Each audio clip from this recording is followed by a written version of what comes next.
Welcome back, everyone. Welcome back to oh god, where am I? Welcome back to another day, another group, another edition of the LiuLi Cup 2024 Grand Finals Group C. I'm of course Side VIP. With me, I'm joined by these amazing players, by the people in the chat, by my plushies as well. Welcome one and all to our first series of the night. The first series here, for those that are curious, exclamation mark B in the chat if you guys wish to have a look at the pack yourselves. The group is stacked. This is a group of 4. We have Solar, we have SKillous, we have MaxPax, we have SHIN. We have 4 amazing players. 2 of them will make it through into the next round, and 2 will be eliminated from the tournament in this GSL style group format. And spawning in the top right hand corner of Amygdala, we have the blue Protoss player representing Team Liquid. It is SKillous. And spawning in the bottom left-hand corner, we have his opponents. We have the South Korean Zerg player, the Red Zerg, representing Team Falcons. It is Solar. Here we go. Un momento. Just fixing some things up. I'll get there. Here we go. And again, the group stage has been slowly progressing here throughout the past couple of weeks, the qualifiers as well, and we have reached here the halfway mark of the group stage. Today we have Group C, tomorrow we have Group D, so we will be concluding the group stage this week and getting into the playoffs next week as well. So the bracket, the tournament is progressing quite nicely, and coming into this group, it's going to be an interesting one here. Solar has been a little bit less active. He's been less active, I'm sure he's been enjoying the holidays, enjoying Christmas, enjoying time with his family. As a result, I feel like we have seen less of Solar as of late, so I have a hard time placing among some of these players, especially considering the growth of SKillous. SKillous, historically, his worst matchup was PvZ, but as of late, Clem took him under his wing. Clem, of course, switching to Protoss, has had the benefit of assisting his teammates and giving SKillous some builds, and SKillous did qualify for the LiuLi Cup for Master Coliseum through the PvZ matchup with some very big wins over players like Rogue, over players like Solar as well. Oh boy. So we'll see if Solar can get his revenge. See if he can fight back. For the time being, we are settling in. Do have our hatch gas pool standard opening here out of Solar. Likewise, skills across the map, just going for a gate expand into Cybercore. Everything looking as it should. A Stargate opener here out of Skillous. We're settling in. And of course, welcome one and all, of course, to the event. Oh, and before I forget, Papi, you know what time it is. Gamba time. Predictions are open. Place your bets on who you think will take the series. Best of luck in the chat as predictions are open. And again, welcome to our second broadcast of the day. Yesterday, or I should say this morning. This morning we were live with the Pigastar Monday. Did get a couple of hours sleep, so we're well rested. We're good to go. We are good. We are ready for the night of StarCraft, and then it all starts over again. Tomorrow we have a League alongside Group D of the LiuLi Cup. Here we go. But now the initial depth does move out across the map. We're going to be getting some scouting information, keeping tabs here on Solar. Again, we'll see if Solar can keep up with the Adepts, with the Oracles, can maintain himself, and we'll see how Skillous does follow this up. Does he go for a standard third base? Does he go for faster tech, into a faster Twilight Council, into a faster Forge? If everything goes on time, could just be a standard game. We'll see. I'm here for it. I am ready for it. Also, hello, I stand in the chat. I stand Psycons as well. ¿Qué tal? Cyberjohn, Smile, Este Fuego. Ay, ay, ay. Good to see you, as always, as always. Third base is being taken. Do have our initial Oracle moving out. A second Oracle's on the way. And again, Solar is aware. Back at home, his Queen's getting in position. Spore is done in the natural. And 2 Queens in the main base as well. So far, so good. Oh. So far, so good as the Oracle does catch 1 tumor. Does get a tumor. Gets 1 drone. Nothing too major. Does sustain some hull damage, but will pull away. Does pull away in time. Meanwhile, we do have our initial Twilight Council here out of Skillous. Interesting. So the timing of the Twilight Council is relatively standard, but there is no Forge, and that is a Gateway Explosion. I'm curious here. Are we going to charge? Are we going... If it's going to be Blink, this may just be the beginning here of a 3-base all-in. It is Blink. Blink is on the way. No Forge, no upgrade. Solar, he is supply blocked. Ooh, that is a hefty supply block as well. We have 2 Overlords on the way to help break out of that. And Skillous, he's going to be active very soon here with these Stalkers. And if he doesn't take his gases, if he throws down extra gateways, then this may just turn into an all-in. We're getting there. Oracle still poking in. We do have a safety Roach Warren on the way for Solar. He's not cutting corners, not going straight into Hydras, for example. Is calming things down. As it ups, they do threaten the Shade. No big commitment yet. As Oracles, they rotate over towards the natural. And I'm just waiting to see the gateway setup here of SKillous. As again, Blink is about to finish. Double Oracle into the natural, getting 2 more, 3 more drones, 4. Oh, 5, Jesus. That's it, 7, oh my god. Getting 8 drones, that should not have happened. Solar, he doesn't pull away, 8 workers go down, and both Oracles do survive. Just like that, SKillous does take an economic lead. Does take a lead, does take an advantage. Meanwhile, he's taking gases here at his 3rd base. And he's throwing down his gateways. Much later forges here. Double forge out of SKillous. I'm curious if he forgot his forge. Like, I'm curious. Because this is very unorthodox. Fast blink. Into double forge. Into double upgrades. I believe getting up to 6 gates. Yeah, getting up to 6 gateways. He has early blink, but he's not really achieving too much with it. He should be, I feel like, applying pressure here to the 4th base. But for now, chasing down the links. Does chase the links down. That ups a threat in the Shade.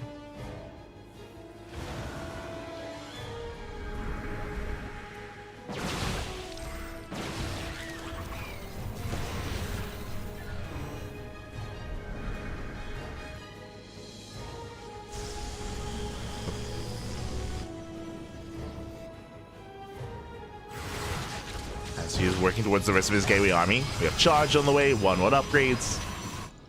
Roper as well. SKillous being relatively passive here, applying pressure, but there's nothing really pressure on the left-hand side. Yeah, has to rotate all the way back around. Just a really awkward position for these Stalkers. The early blink timing doesn't really achieve too much.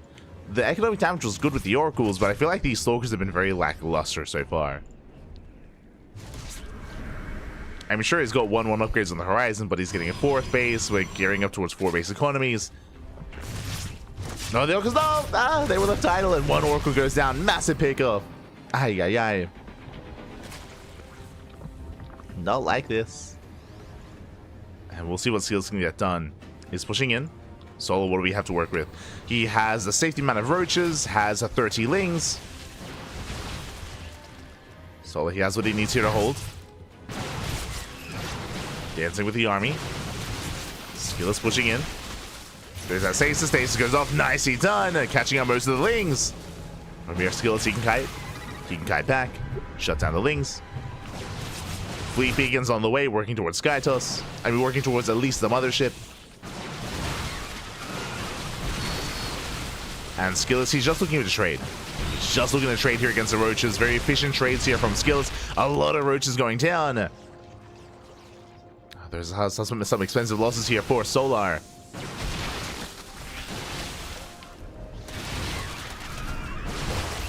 SKillous once again kiting back. Meanwhile, we have the Solar taking up into Hive, into the Lurker Den as well. Looking to get into Hydra Lurker Viper. Zelta do come in from left hand side. They do catch the Queen. Queen goes down. Once again, roaches are getting picked up. Oh, they get a couple of Stalkers.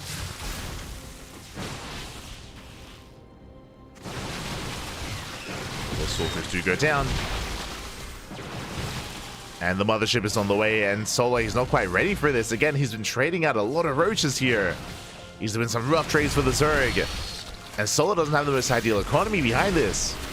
Oh, also, there we go. Getting up to 4 base saturation. He's there, getting a 5th base. Can he hold on to it? Can he maintain it? Oh. Actually, a couple of tumors.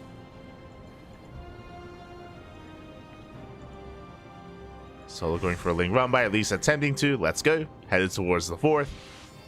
Alas, there is tank defense.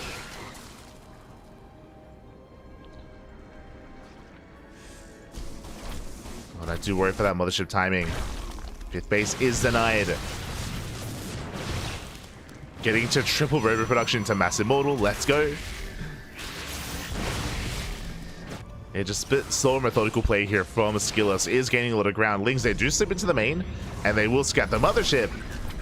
But the Lings, they shouldn't get much done. They're going to be cleaned up.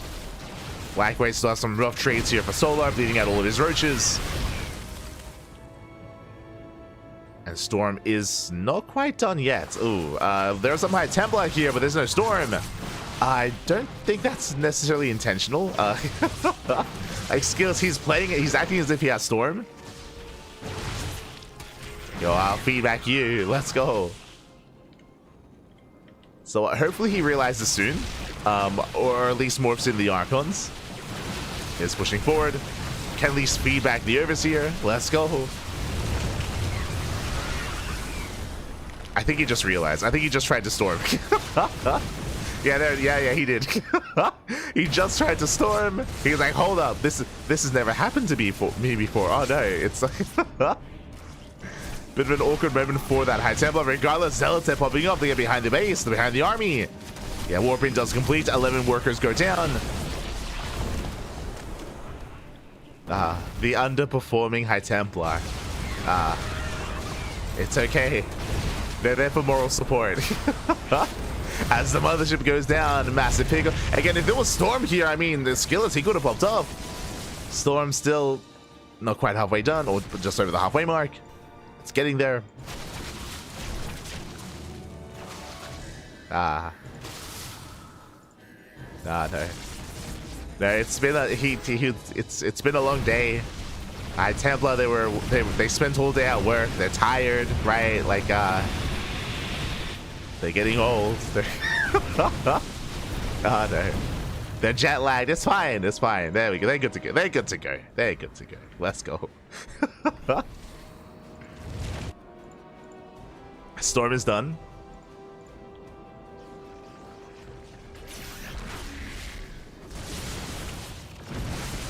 So we go. SKillous could be diving in, collapsing the army from behind. It does get a collapse here on these lurkers. Do we have detection? We do. There's a revelation. Storm's here on the army, and Solar's army's just gonna crumble. I say that the Lings, they do a great job supporting. They buffer. They force back those immortals. They'll take them in from behind. And there's one lurker left. Where's the revelation? No detection. Oh, lack of detection is brutal. The one lurker getting a lot of damage. No, he misses. No, he misses. He misses the revelation. No. No, let's SKillous. It's just one lurker. He gets past. It's okay. Does just walk past the lurker, heads for the kill, heads for the base, and he will knock it down. Like Solar is trickling in. The Hydras are amassing. Forces a recall. Behind this, going for his own counterattack. But the game is getting scrappy. We're getting scrappy, man. The one lurker that could. As SKillous, he's attempting to transition to Skytoss. Attempting to transition. We have +1 air attack on the way. A couple of carriers. Immortals are amassing. Solar's expansion barely survived, as he's still in a 4 base economy, technically. And SKillous' goal here should just be to knock it down. To knock down the base. To continue to cripple the economy of Solar. And again, Solar's in trouble. No lurkers. There are 0 lurkers ready for this. The army's pushing in without any lurkers. There's nothing to stop the Protoss. Yeah, the expansion is going to go down. Massive storm. Hatchery goes down. And from here, SKillous just has to back off. Oh my god, Storm's going to be popping off once again. This time there is an observer. There is detection. Lurker goes down. And Zelsta hit the south side as well. And Solar just being torn apart. He's stuck in a 3 base economy. 7 workers falling. Double expanding. SKillous looking very comfortable. Going to mass immortal. I feel like he could do with a couple of extra carriers at this point, or even rebuilding the mothership, but regardless, he's still in form. I will say that the support for this army is lacking. I'm referring to a gateway supportive army with Stalkers, Zealots, Archons as well. Like, it's a very dense army, but not necessarily large here. How many immortals does he have? 11. We could do with some Archons is what I'm saying. Like, purely Ling Hydra can perform quite well here, more so than Hydra Lurker. Just collapsing on the army. And the Archon goes down. Archon is full. Storm's going to be popping up. The Mass Immortal army struggling here. Nice storms though. Some nice storms. Carrier's gonna be hunted down. There is a shield battery, thankfully. Barely keeping the carrier alive. We need more Archons. There we go, and some Stalkers as well.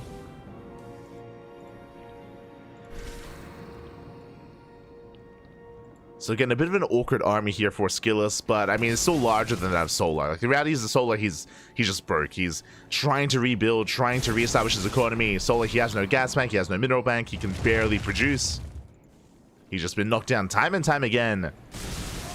Oh no, the high Templar, no! Bit of miscontrol, 3 high Templar go down. Okay. These are the moments that Solar he needs. Lings, they force in an Archon, and no more storms. Last SKillous wasn't quite being too attentive with his army. Corruptor's diving for the carrier. Carrier is going to go down. And we are lacking splash damage here, whether it's Disruptor or Storm. Something is needed. Solar, he can still pull this off. Moving in. Nice spread here with the Immortals. The Lings, so far, their goal here is to keep these Lurkers alive. And again, there are 2 choke points here to push into. There we go. There's the first storm. And these Lurkers, they're on their own. There's no links. There's no link support. There's no Hydras either. The army just melts. GG gets cold, and SKillous takes game number 1. Whew. GG. GG, well played again. SKillous, he has been on a tear as of late. I did mention before, if you missed out on the qualifiers, if you haven't been watching the CranKy Ducklings, we've been casting SKillous takedown players like Rogue, SKillous takedown players like Solar as well. That's why at the start I did mention that Solar, he was looking for revenge, but alas, does stumble here out the gate, and SKillous starts things off with a win. GG. GG, well played. SKillous does kick things off here with a lead in the series, and we'll see if that continues. We'll see if he does take the 2-0, or if Solar can force the ace match. Here we go.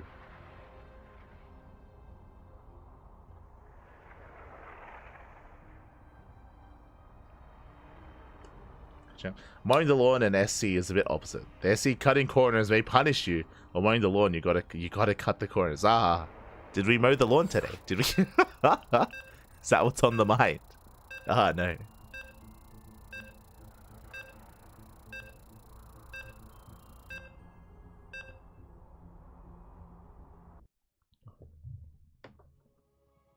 Here we go.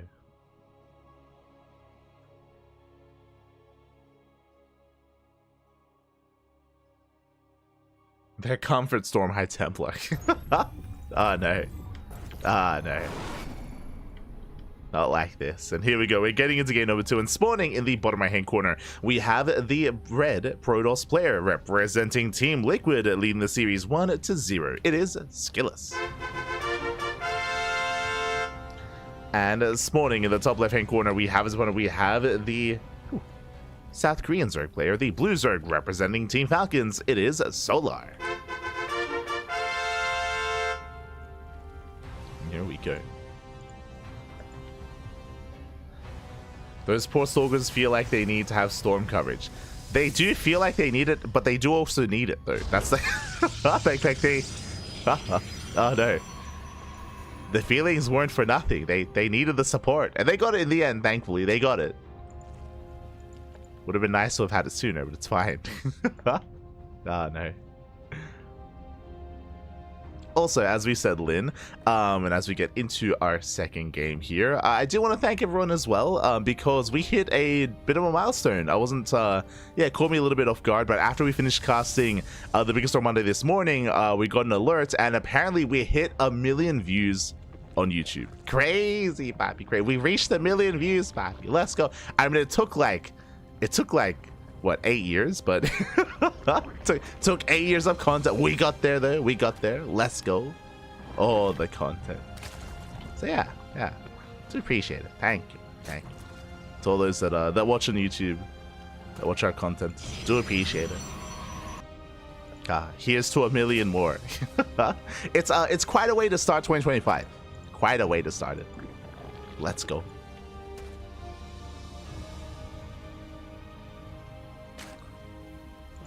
As we settle in, as we settle into our second game. So far, just hatch gas pool, standard opener, hatch gas pool here out of Solar. Likewise, gate expand. Based on the pylon location, should just be Stargate. Should be Stargate. Congrats on 1 million. Yeah, let's go. Let's go.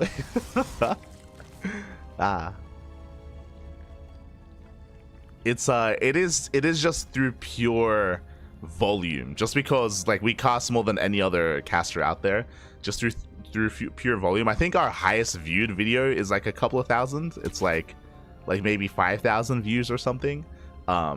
So reaching a million, it took a lot of videos. we got there in the end. We got there. Let's go.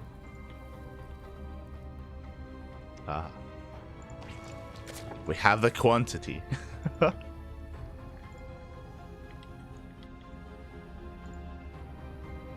Now though, again, we are going to be settling in. And again, thank you to all those. Thank you. When it comes to the group itself, we'll be covering it after this series I was in. We'll be going over the matches that we have for us today. For those that are curious, it's purely ZVP. Pure ZVP is here tonight. And I guess some mirror matchups as well. But no Terran. No Terran in this group. We're safe. We're safe from the Terran. At least for tonight. At least for tonight. Only the Protoss and Zerg can hurt you. As SKillous does take his third. Quantity and quality, Ivan. Oh, thank you, Ivan. Thank you. Do appreciate it. Muchas gracias. As from here, again, so far, I mean, again, SKillous playing quite well last game. Playing very well. It was a unique build, is what I will say, and I do think that it was a little bit inefficient just because the early blink timing didn't really lead to anything, and likewise, his upgrades were far later, but, I mean, once he got the ball rolling here, Solar could not stop him. Could not slow down that insane Protoss army, even without Storm, which was also crazy. And again, as I mentioned, Solar, he has been a little bit more out of the limelight as of late. I mentioned that it does seem like he took some time off during the holidays, during Christmas, during New Year's. Solar has been less active than players like SHIN, even players like Dark as well. So it's great to see Solar returning, but again, the pressure is on, and he has to fight back here and now to make an ace match in the series out of this. Meanwhile, SKillous, same build. Really curious here as to the origin of this build. I'm curious if maybe Clem gave this to him. I know that Clem has been sharing builds with SKillous in regards to PvZ. And so far, yeah, we're setting up to 5, soon to be 6 gates with Blink without a Forge. And I think this is going to lead it once again into delayed Forge timing, which is what we saw last game. I mean, this is a very safe way to play, and on Whispers it makes sense. Meanwhile, Lings are coming for us around. Shield battery's not done. One Stalker goes down. Nice pick off here by Solar. Very nicely done. Gets one Stalker. SKillous warping in. And the reason why I say this is safe is because, one, this allows you to have extra gateways, so instead of your typical 3 or 4, you have 5 gates. Likewise, the Twilight Council was a little bit earlier. Blink is finishing up a little bit earlier as well. So if Solo was going for an all-in, if it was going for a 2.5 or 3 base all-in, like a Queen Walk across the map, a German Taxi, then Blink is going to be done in time. So SKillous, he is secure. Now he's moving out. And the question becomes, how many more gateways? That is the 6th gateway on the way. Does he go up to 8, or does he go into a 3-base 8-gate all-in? As he only has 1 gas here at the natural and 1 gas here at the 3rd. Yep, extra gateways are being thrown down. And are we setting up for the... Yep, 3-base all-in. He's setting up for the proxy, so the opener was the same. The follow-up is different. So last game, SKillous, he threw down 2 more Forges and he started working towards charge. This game, just 8 gateways, 3 base all-in. It's all or nothing for SKillous. And Solar's in trouble. Solar is skipping Roaches.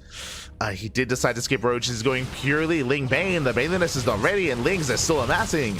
I mean, the Baneless wouldn't really help in this position regardless. But Solar, he is in trouble. Collapsing here on the Oracles. Sorry, on the Stalkers. Oracles will activate. Queens are exposed. He gets 1. Gets 1. Gets 2 Queens. And Solar, he's up against the wall.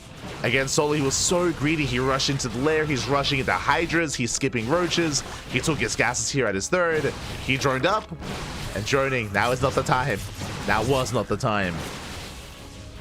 As SKillous, he's just reinforcing here on the front lines. Just reinforcing with those 8 gateways. Stays right behind the Stasis goes. Oh my god, Stasis goes off. And Solar. It's looking bleak. It's not looking good. Stalkers, they move in. Lings, once again, they engage, buying time. They do force back the Stalkers, at least for a moment. The Oracles are still active. The stasis is about to run out. Oh, but so many Lings are falling, and the Hydras are not ready. The boys are going to have to be pulled here. Oracles, they go ham. Hydras are exposed. Oof. Yes, Queens and Hydras are going down. GG gets called as SKillous. He overwhelms with the 3-base all-in, and SKillous will take the 2-0. GG. GG, well played. Again, an interesting opener here. If you remember, I had assumed that SKillous was going for a 3-base all-in in game 1. And what did SKillous do? He didn't throw down extra gateways. He threw down 2 forges into charge, into a gateway composition, into a longer game. This time, he just threw down extra gateways.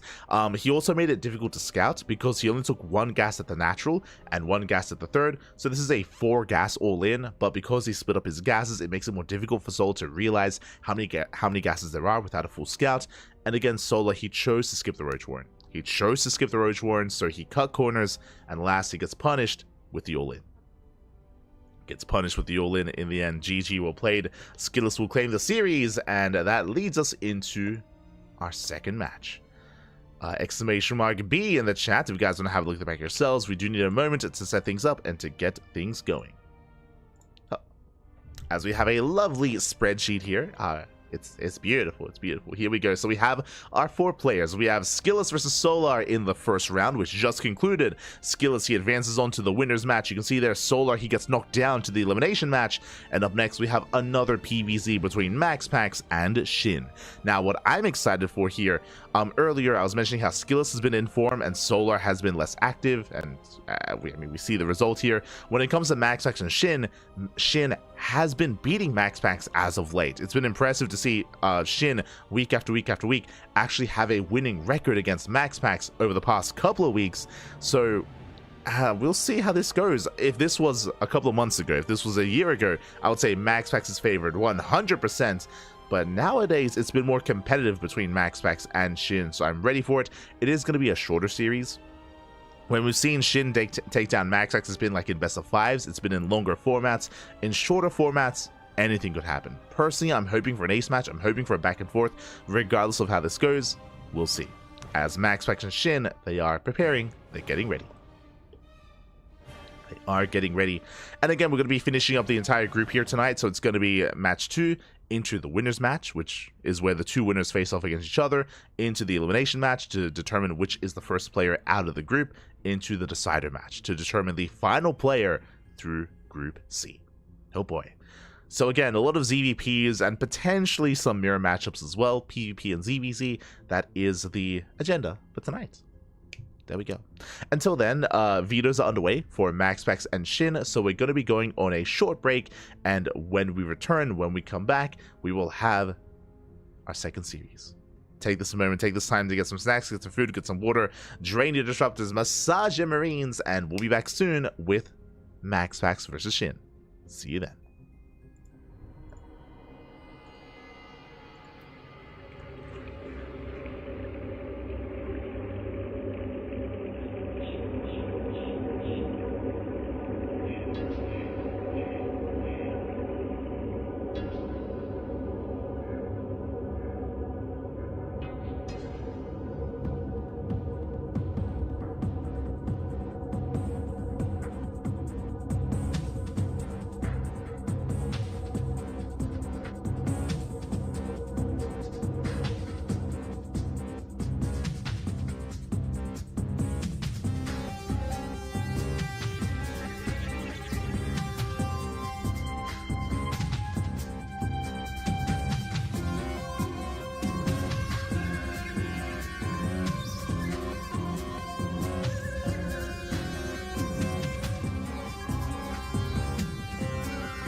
And welcome back, everyone. Welcome back to our second series of the night here. We just wrapped up with SKillous versus Solar.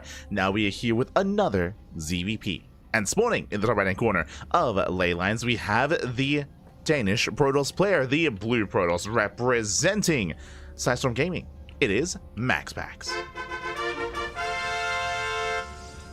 And spawning in the bottom left-hand corner, we have his opponent. We have the red Zerg player representing Gaming Gladiators. It is SHIN. Here we go. As we settle into our second series here, and again, the first one was a little bit more one-sided. I want to believe that this is going to be more competitive between the two, but a very different kind of ZVP. And as we settle in, before I get ahead of myself, you know what time it is. It's Gamba time. Predictions are open. Place your bets on who you think will take the series.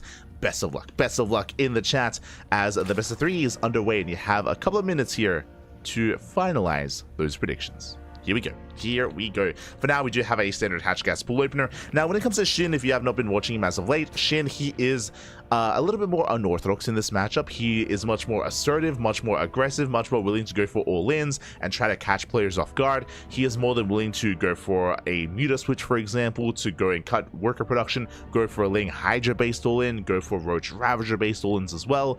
And we have seen him catch MaxPax with his pants down more than a couple of times as of late. It's been interesting to see the dynamic between these two players, especially considering that MaxPax, he's more standard. Like, MaxPax is a much more standard, kind of more defensive player here, getting into the mid game, getting into a longer game state. That is typically MaxPax's win condition. We'll see how these two collide here in the LiuLi Cup. Let's go. Let us go. As for now, our players are settling in. Have our initial links on the way, and we have seen MaxPax mix it up here, especially depending on the map itself. But based on the pylon, Stargate. It's going to be a Stargate opening here from MaxPax. Everything looking normal for the time being. Stargate is the Oracle, and SHIN did invest into extra lings. He did go for a 6-ling follow-up here. Is going to be skirting around the edge of the map, and the goal is to try to slip into the natural and get some economic damage. Here we go. As the Lings have amassed, the Overlord is keeping eyes on the Adept, and ideally SHIN wants to see the Adept move out, so when it does, the Lings can slip in. But MaxPax, he is somewhat in position. The Shade is cancelled, and SHIN is not aware, doesn't know where the Adept is. As the Adept is in position, Lings have yet to pull the trigger. Meanwhile, Oracle is on the way. Adept moves out, the Overlord does confirm, and as soon as SHIN sees the Adept, the Lings move in.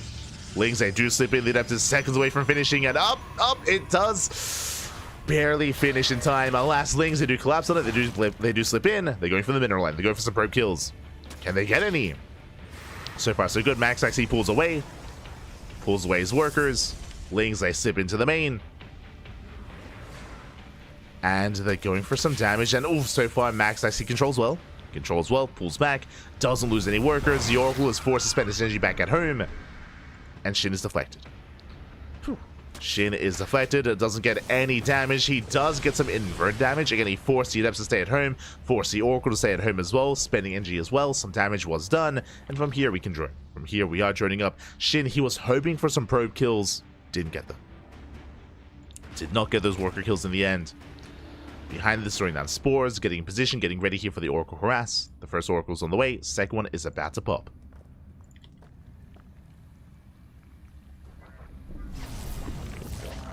Oracle does take down the first larva. Not bad. Queens are keeping up. So far, one worker going down. MaxPax falling. Sorry, yeah, MaxPax falling back.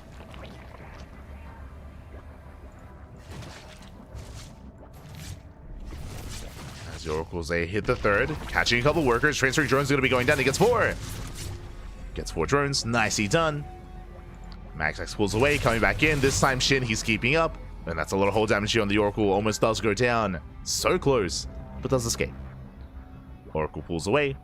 Do have our standard follow-up here of Forge and the Twilight Council into +1 and Blink into the mid-game. Meanwhile, Shin, he's going into plus on melee, and Shin, he is cutting roaches and going into Ling Hydra. If you recall, Solar attempted this last game on Whispers of Gold, and Solar died to a 3-base all-in. As we can see, MaxPax, he is not setting up for an all-in. He is setting up with 6 gateways, that is true, but he's setting up for a later timing with later upgrades, with a later move out. Which means Shin should get away with this. He should get away with rushing into the lair, rushing into Hydras. That at least should be the case, as the lair has begun. There's no shield battery. Uh-oh. But last Lings, they back off. The Oracles, they make it back just in time. They get the revelation. Gases are being taken. And the 4th base is on the way. Again, we're all taking up towards Hydras. Towards Ling Hydra, into Ling Hydra Lurker. Meanwhile, MaxPax just settling in. I'm sure Solo's watching. He's like, why couldn't SKillous do this? He's like, come on. Aye. I mean, part of that is the map. We spoke about it at the time, but Whispers of Gold is known for its all-ins. Whispers is known for its all-ins and short games and aggression. Here on ley lines, less so. There's a lot more points of defense or points of elevation that you can use to defend. You can be more secure. As Lings, they attempt to counterattack. Alas, they are deflected. Hydrogen is on the way. Shin, all he's doing is buying time. He's just buying time, keeping these Stalkers busy while the Hydrogen finishes. A little bit greedy here. Shin throwing down the Hydrogen and throwing down the Infestation bit as well. Again, rushing into that Hive. He wants that Hive tech. He wants that Lurker tech. Can he get there? In a good position, though. Say's going to be going up. Shin, he does pull away. Lings, they get a decent surround, but alas, the Oracle will activate, and Lings have to back off. They have to respect it. Good trades here from MaxPax. Does trade well. Behind this, the Hydrogen is done. Hydra upgrades are on the way. +1 range alongside them.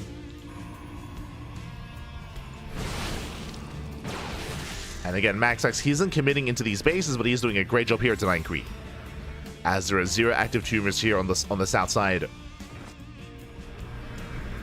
Just denying all the creep, denying all the tumors. Lurker Den is on the way. Hive as well. Again, Shin, he delayed his Hydra production in favor of tech. In favor of the Infestation bit, the Hive, and the Lurker Den. Just now making Hydras. And MaxPax did not push in, so Shinny gets away with it. Does get away with it. So we have a back and forth. Now the question becomes, can Shin get into Lurkers before MaxPax snowballs out of control with Storm? As Storm is about to finish. And MaxPax, he should soon be pushing. As you can see here, how many High Templar do we have? He's got 5. 5 High Templar. They're all about to have 1 Storm each. Prism is on the way, and with the arrival of the War Prism, that's when MaxPax pushes. As he's going to be able to reinforce, Morphine Archons, and send it across the map. And here comes MaxPax. Shin, he has spotted the move out. He is aware. He's getting ready for his own Link run by. And Lurkers are morphing in. Again, this is very close. It's a very crisp build here by Shin. And does he get away with it? First Lurker gets started down. But here come the rest. They morph in just in time for this push. A couple of seconds later, and this base may have just gone down. Whew. So again, the Lurkers are ready just in time. MaxPax, he has arrived, but he shouldn't be able to push into this. Does focus on another Lurker. That's 2 Lurkers going down. And we do see MaxPax, as soon as he sees this line of Lurkers, Skytoss. Fleet Beacon, Stargate on the way.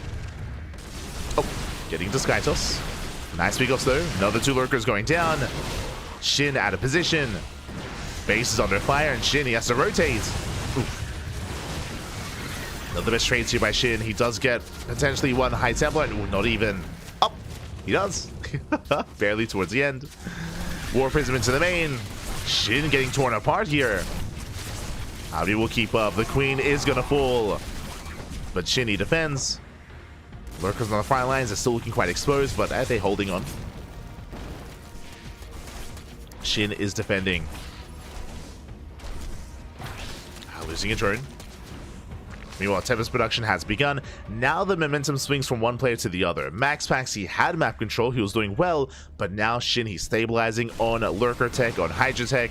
Nidus into the main. MaxPax does notice. Does warp in. Whew. Will shut this down. But SHIN is building up, and we'll see what SHIN can get done before SkyToss gets fully in production. Or fully underway. MaxPax so far is keeping up. Hydra's here in the main. Lurkers are amassing. SHIN, he did scouts. The contamination! Let's go! Contamination here on the Stargates. You'd love to see it. Ooh, another lurker is going to get picked up. Another 2 lurkers go down. These are expensive losses. Lings, they try to collapse in. Tempest have arrived, and SHIN, he's in trouble. He's just saw so many lurkers here in the lead up to this. Can he survive? As Hydras are bleeding out. MaxPax, he's maxed out. Now, his maxed out army is very gateway heavy. Very gateway heavy, but I mean, it's still quite a bit of supply to work with. And SHIN, he needs time to stabilize. He does have a decent economy. I don't know if he can maintain it. Especially the center base. It's very exposed to the Tempest. And then, speaking of Tempest, they can just have free reign. SHIN trying to hold on. Does force the army back. So far, so good. SHIN slowly catching up. Viper production has begun. Lurker goes down. Max going for a counterattack. And SHIN just can't mine. He cannot mine from this base. It's far too exposed. Nidus across the map, but there's a mothership. The mothership is back at home. And MaxPax is in control. He's fully in control here. Knocking down the center expansion. Pushing towards the third. SHIN going for another Nidus, but again, MaxPax, he does have the supply to defend. He has the warp in. And he shuts down the Nidus. And with that, SHIN is just being torn apart. He's keeping up with the army on the right-hand side, but what about the left? What about the main force? As the SkyToss is coming in, GG gets called, and MaxPax, he will take game number 1. Whew. GG. GG, well played. A very intense game. SHIN, he was barely holding and barely surviving into Hydras, barely surviving into Lurkers as well. But what's important is that once he got into Lurkers, he was bleeding them out time and time again. He lost, I want to say, like 5 Lurkers in the lead up to the eventual Tempest production. And because of that, SHIN just never really gained any momentum. He never really gained the map control he was hoping for. He was hoping to eventually force back the Protoss, but he never could. He never did. He never did. MaxPax was just trading a little bit too efficiently, picking off lurker after lurker. Likewise, SHIN, he was also quite heavily reliant on the Nidus Worms. He was really hoping that the Nidus Worms would be effective, but we saw that time and time again, MaxPax, he shut down the Nidus Worms in the main base and in the fourth as well. So not a single Nidus did complete, and with that, SHIN was just stuck at home and could not really gain momentum, couldn't really max out himself. Likewise, you could see how difficult it is to defend that center location, that center expansion, as all it takes is just a bit of map control to deny mining. And again, MaxPax just denying mining, just containing SHIN on a lower economy. GG. GG, well played. And I'm a little bit shocked here by the vetoes. Okay, game number 2 is going to be on El Dorado. A very unorthodox map, and I feel like this is where SHIN thrives. I feel like SHIN, he thrives in these more weirder maps here. He has a lot of potential, he has a lot of aggression on his side. I'm hoping for an ace match, but we'll see, because MaxPax, he is also willing to clown on El Dorado. he's more than willing. Oh no. It's one of those maps where it brings the animal out of everyone. Here we go. Here we go.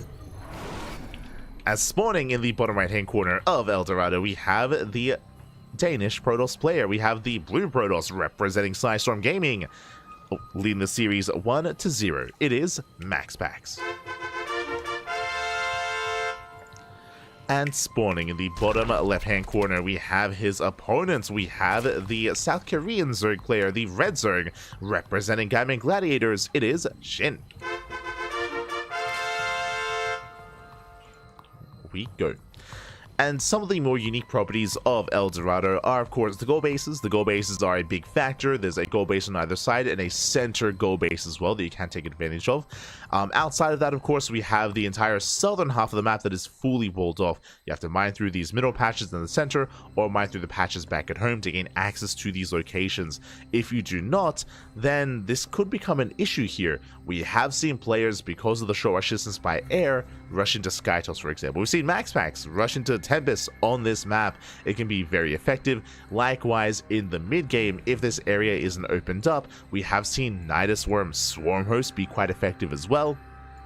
Whether it's Nidus Swarm Host here or Nidus Swarm Host towards the top side instead, depending on where the player does expand, that is also going to be a factor. Another factor, if both players expand towards each other, if both players take this third base, whether it's here as well, then the rush distance by ground becomes very short, and that's where an 8k 3 base roll in from Protoss or a 2 or 3 base Queen Walk across the map can be effective. So all-ins become a little more viable if they expand towards each other. Likewise, short rush distance by air, fast goal bases. There's a lot that does come into play here. And yeah, we often see some more quirky builds and quirky games on El Dorado. First things first, where do we expand? Where do we take our third? That is going to be the first thing to take into consideration here. As we have a confirmation, SHIN, he mines through the patches. He will mine through the patches, and SHIN, he's looking to expand here at the triangular location and expand towards MaxPax. MaxPax on the flip side, for the time being, at least staying on 2 bases, going for a Stargate opener, which makes sense. Stargate play on El Dorado.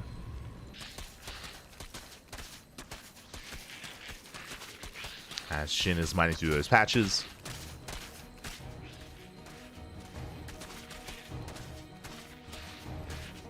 And is opening up the third.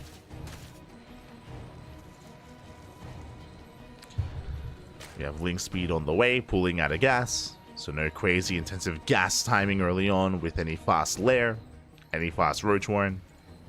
Nothing of the sort here. And that moves out. Third base is being taken. And here we go. It's going to be a Void Ray opener for MaxPax. Now, I don't want to get ahead of myself. If MaxPax were to open Tempest Rush, then a Void Ray opener would be the way to play. So it is an option for MaxPax. I'll say that at least. It is an option. It is viable. It is available. See if MaxPax does throw down a second Stargate and a Fleet Beacon. Or if he just settles into a Twilight Council and a Forge. A third base, of course, as well. We'll see. Now again, the purpose of the Void Ray opener is to hunt down Overlords. To hunt down these Overlords and to keep SHIN in the dark, to hide the follow-up tech. I mean, it could be hiding something very intense, very crazy, or it could be hiding nothing and just expanding. And just getting to a standard game. That's the power of a Void Ray opener. As MaxPax, he will come across one of the Overlords. Will hunt it down.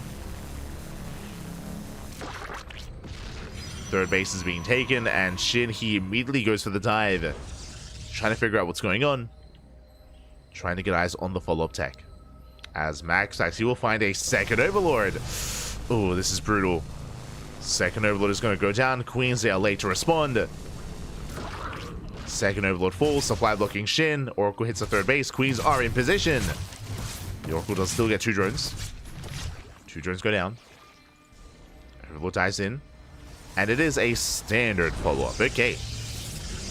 Twilight Council on a Forge, +1 and Blink. But again, it is important that SHIN confirms. As he does get eyes on the tech. So SHIN is fully aware of what's going on. The Void Ray races back home to deal with the Overlord. And from here, SHIN, he is actually going to be throwing down a Roach Warren. Okay. Roach Warren has been placed. Which means SHIN may decide to be more aggressive early on. If you remember, last game, SHIN was the defender. SHIN, he was going Ling Hydra into Lurker tech because he was teching so much, he was being defensive to get away and to embrace that tech as well. Here with the early Roach Warren, he could decide to cut workers early on and embrace Roach production. As SHIN, he's taking the forward gold, he's crazy! Yeah, he's not gonna get it. Risky maneuver here out of SHIN, he is gonna be punished, it is cancelled, it is denied. SHIN forced to expand elsewhere, taking the more safer fourth, the gold base, I should say. The gold is being taken. Lair is now done. And we're waiting for the tech of choice. Ooh, I was waiting for a roach speed. Never mind. No roach speed. What do we have instead? Spire. Mutas. Okay, remember what we said earlier. Short rush distance by air. So going into either a Tempest Rush or, on the flip side, going into fast mutas. I mean, they are more effective here on El Dorado. In a sense. I say that just because technically, if you are going mass muta, you are vulnerable to a ground attack. Stalkers, they are moving out. And we can see that SHIN, he is making safety roaches. There we go. Roach speed is on the way. Roach production has begun. SHIN, he has to respect the army here of MaxPax. As Blink is about to finish. And SHIN, he needs to keep up. So, because of all this tech, I would imagine that that SHIN, he's going into only a light amount of mutas. I'm referring to, 7 mutas maybe, just to harass, just to one-shot probes. Lings, they will deny the 4th. Nicely done. 4th base is denied. MaxPax poking in. Denying mining here at the gold. I mean, this is the difficult thing here about holding onto this base and holding onto this expansion. Backup gold base on the way. The queens, they try to respond. And this hatchery, it may just go down. Yeah, it's gonna fall. SHIN, he's in a rough position here. He's stuck on 3 bases. He needs a 4th base. Likewise, he will force a cancel. Or at least he should. It does force a cancel on the 4th base of MaxPax, but a 3-base Protoss is stronger than a 3-base Zerg. And SHIN, he's in trouble. Plus on range going to be denied as well. Massive pickup. SHIN having a hard time keeping up. Lings, they do catch a handful of Stalkers, but the stasis out. Oh, stasis goes off. Catches out the Lings. Likewise, SHIN applying pressure across the map, going for the mutas. Shutting down the Void Ray, going for the main, and there's the recall. MaxPax, he will recall back home just in time, and muta goes down. MaxPax holds. And we can see SHIN, he's not making any more mutas. Only 5 is going into lurkers. Now, given the position, MaxPax is in a better position. He does have an even base count here. At least he's getting his 4th base on par with the 4th base of SHIN. The gold base does get up and running, and this is helping SHIN recover. It is helping. Likewise, the 5th base is going to be a gold as well. So if SHIN can saturate both these bases, he can not just recover, but also snowball out of control, as he's taking into Hive, into lurkers. But SHIN, he needs more time.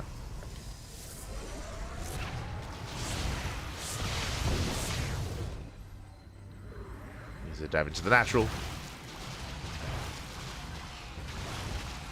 Going for the Templar Archives, interesting.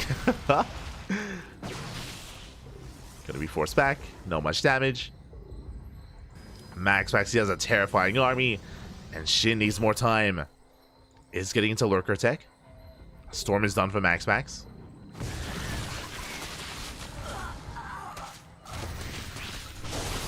Storm is spent, or is revealed. Prism towards the south side.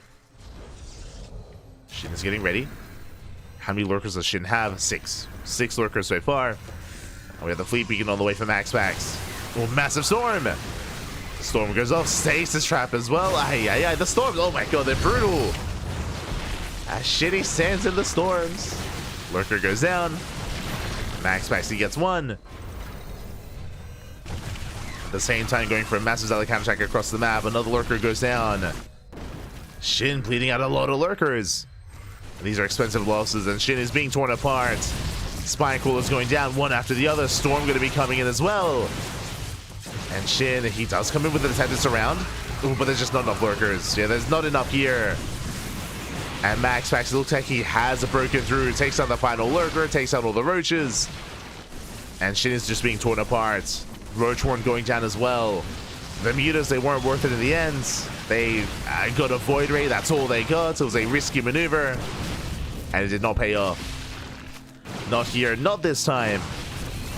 As the expansion is going to go down once again. Hatchery falls. SHIN, he does get an attempted surround, but these are still expensive losses for SHIN. Oh my, losing all the Hydras. The Hydras are going down. Ay, ay, ay. Zelsa still wreaking havoc. Getting into the mineral line. And this is, at this point, game-ending damage. MaxPax still on 80 workers. Has an insane economy. Takes down the expansion. How many lurkers are left? One. The only lurker left standing. Ay, ay, ay. As we mentioned, SHIN took a chance. He took a gamble going into the Spire, going to Mutas. As we saw, the Mutas did nothing.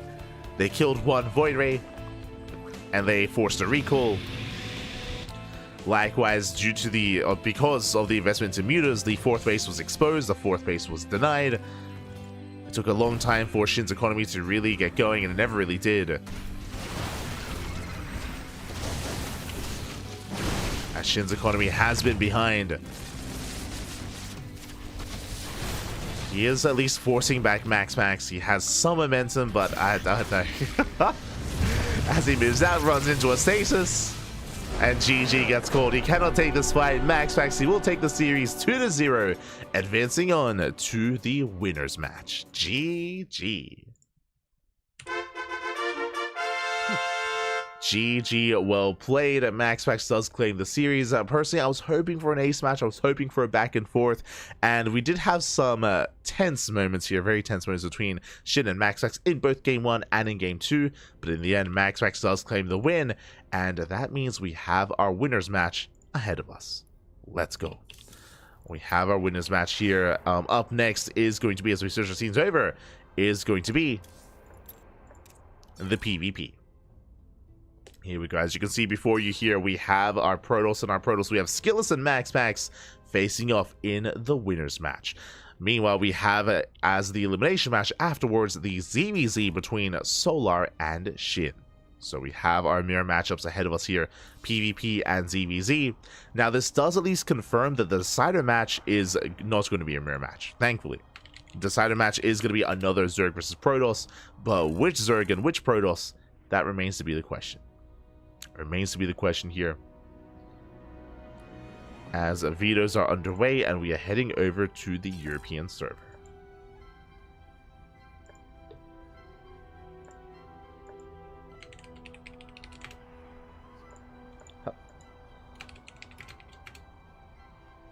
Un momento. So we're going to be going in a short break. We're going to be going in a short break here, and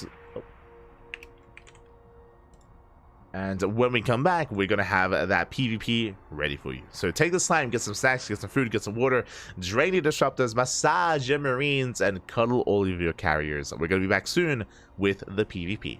See you soon.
And welcome back, everyone. Welcome back to the winners match of the LiuLi Cup 24 Grand Finals Group C.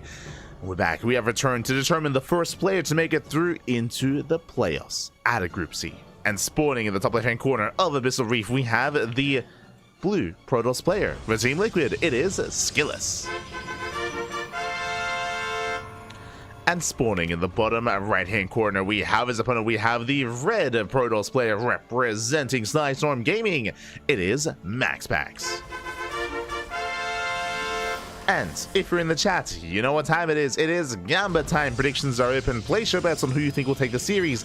Best of luck. Best of luck in the chat, as this will not be an easy one here. I mean, I say that MaxPax for a very long time, and I will say even currently, holds the title as having the best PvP in the world. Better than Hero, better than Showtime, Classic, SKillous as well. MaxPax, he is the one to look at for the PvP matchup.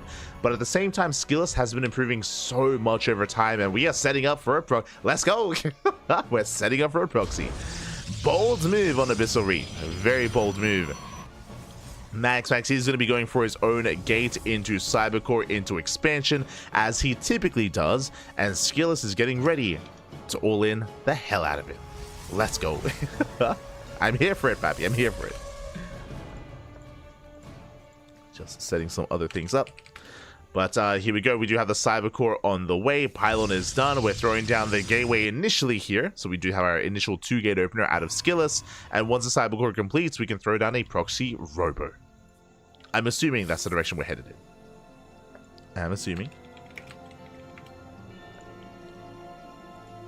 We'll see if that is the case. As Cybercore is now done, what do you have for us?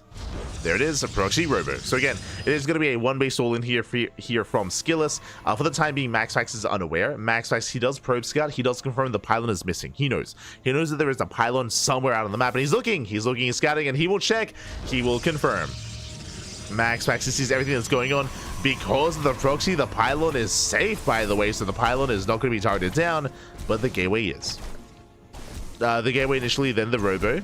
A little bit indecisive there from MaxPax. MaxPax behind this, still expanding, going for the Stargate, going for defensive Void Rays, I would imagine.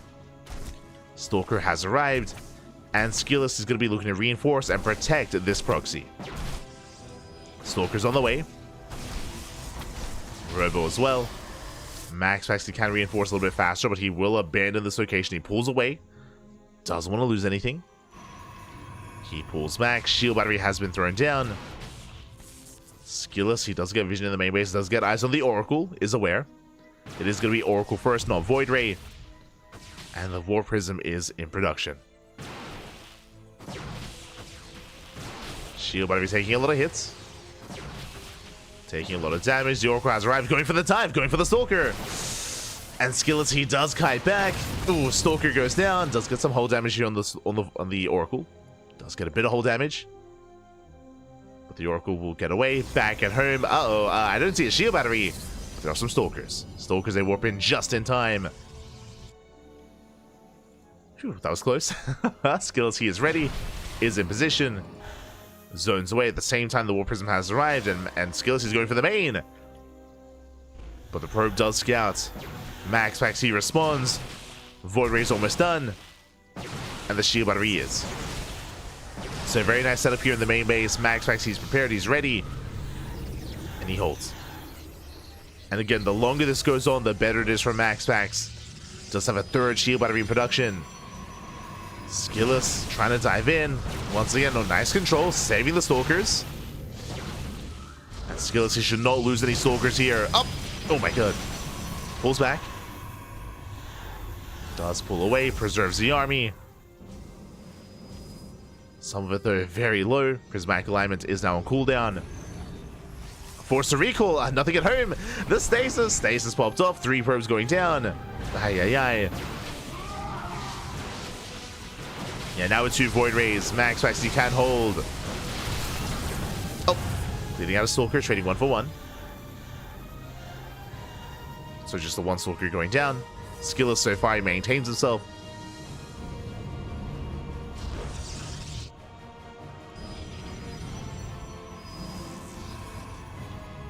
Pushing in once again. This time Prismatic Alignment is available. At least for one of the Void Rays. Shield Battery goes down. He gets one. Let's get a Shield Battery. Going for the dive. He gets one Void Ray as well. Nice control. Hop pickup. Oh my god. But Stalkers are now going down. They're going to be targeted. And SKillous, he has to commit. The War Prism's too far behind. Yeah, it was too far behind. He bled out a lot of Stalkers there. That was 4 Stalkers going down. Ay, ay, ay. And for every Stalker that falls, it's how much easier to defend. There's a stasis. I'm not sure if SKillous notices. Stasis in position. Pylon is targeted. It's targeted, but there's still more pylons. Still more shield batteries. Going for the warp in. Nice positioning here by SKillous. He can reinforce and control. And micro back, I mean. Meanwhile, a third Void Ray has arrived. Stalker's diving into the main. Going for the Void Ray. Pylon is targeted. Points are being pulled. A bit of an awkward position here from SKillous. He has to kite back. Stalkers are getting picked off. Oh, takes down the sentry. But SKillous, he's forced out. He's cornered in the main. And he's losing a lot of Stalkers here. Again, they're so battered. They're so bruised. That was how many? That was 6 Stalkers going down. And even though he gets a handful of probes, MaxPax still has the greater economy. Has a 4th Void Ray. And 4 shield batteries. I think MaxPax holds at this point. As he's hitting critical mass of Void Ray. There are just so many. Likewise, Stalkers are still pinned back by the Oracle. Nice force fields. Starting back the army. SKillous, he commits. Doesn't quite get the Void Ray. And MaxPax, he holds. He shuts this down completely. There's barely any Stalkers left. GG gets called, and MaxPax, he takes game number 1. GG. GG, well played. MaxPax does take a lead in the series. Again, once Stalkers started going down, once we saw, basically the moment that SKillous dove into the main. The moment he dove into the main, basically lost 6 Stalkers in the process. It was a very awkward dive. Likewise, the War Prism wasn't quite in position. And even in the lead up to it as well, he was bleeding out a couple too many Stalkers as well.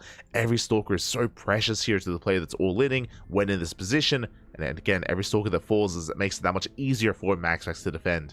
GG. GG, well played. MaxPax, he holds, he defends, and with that takes a lead in the series. And now MaxPax, he is one game away from advancing on into the playoffs, from making it out of Group C. One more game is all he needs. And we'll see if he can take it. We shall see.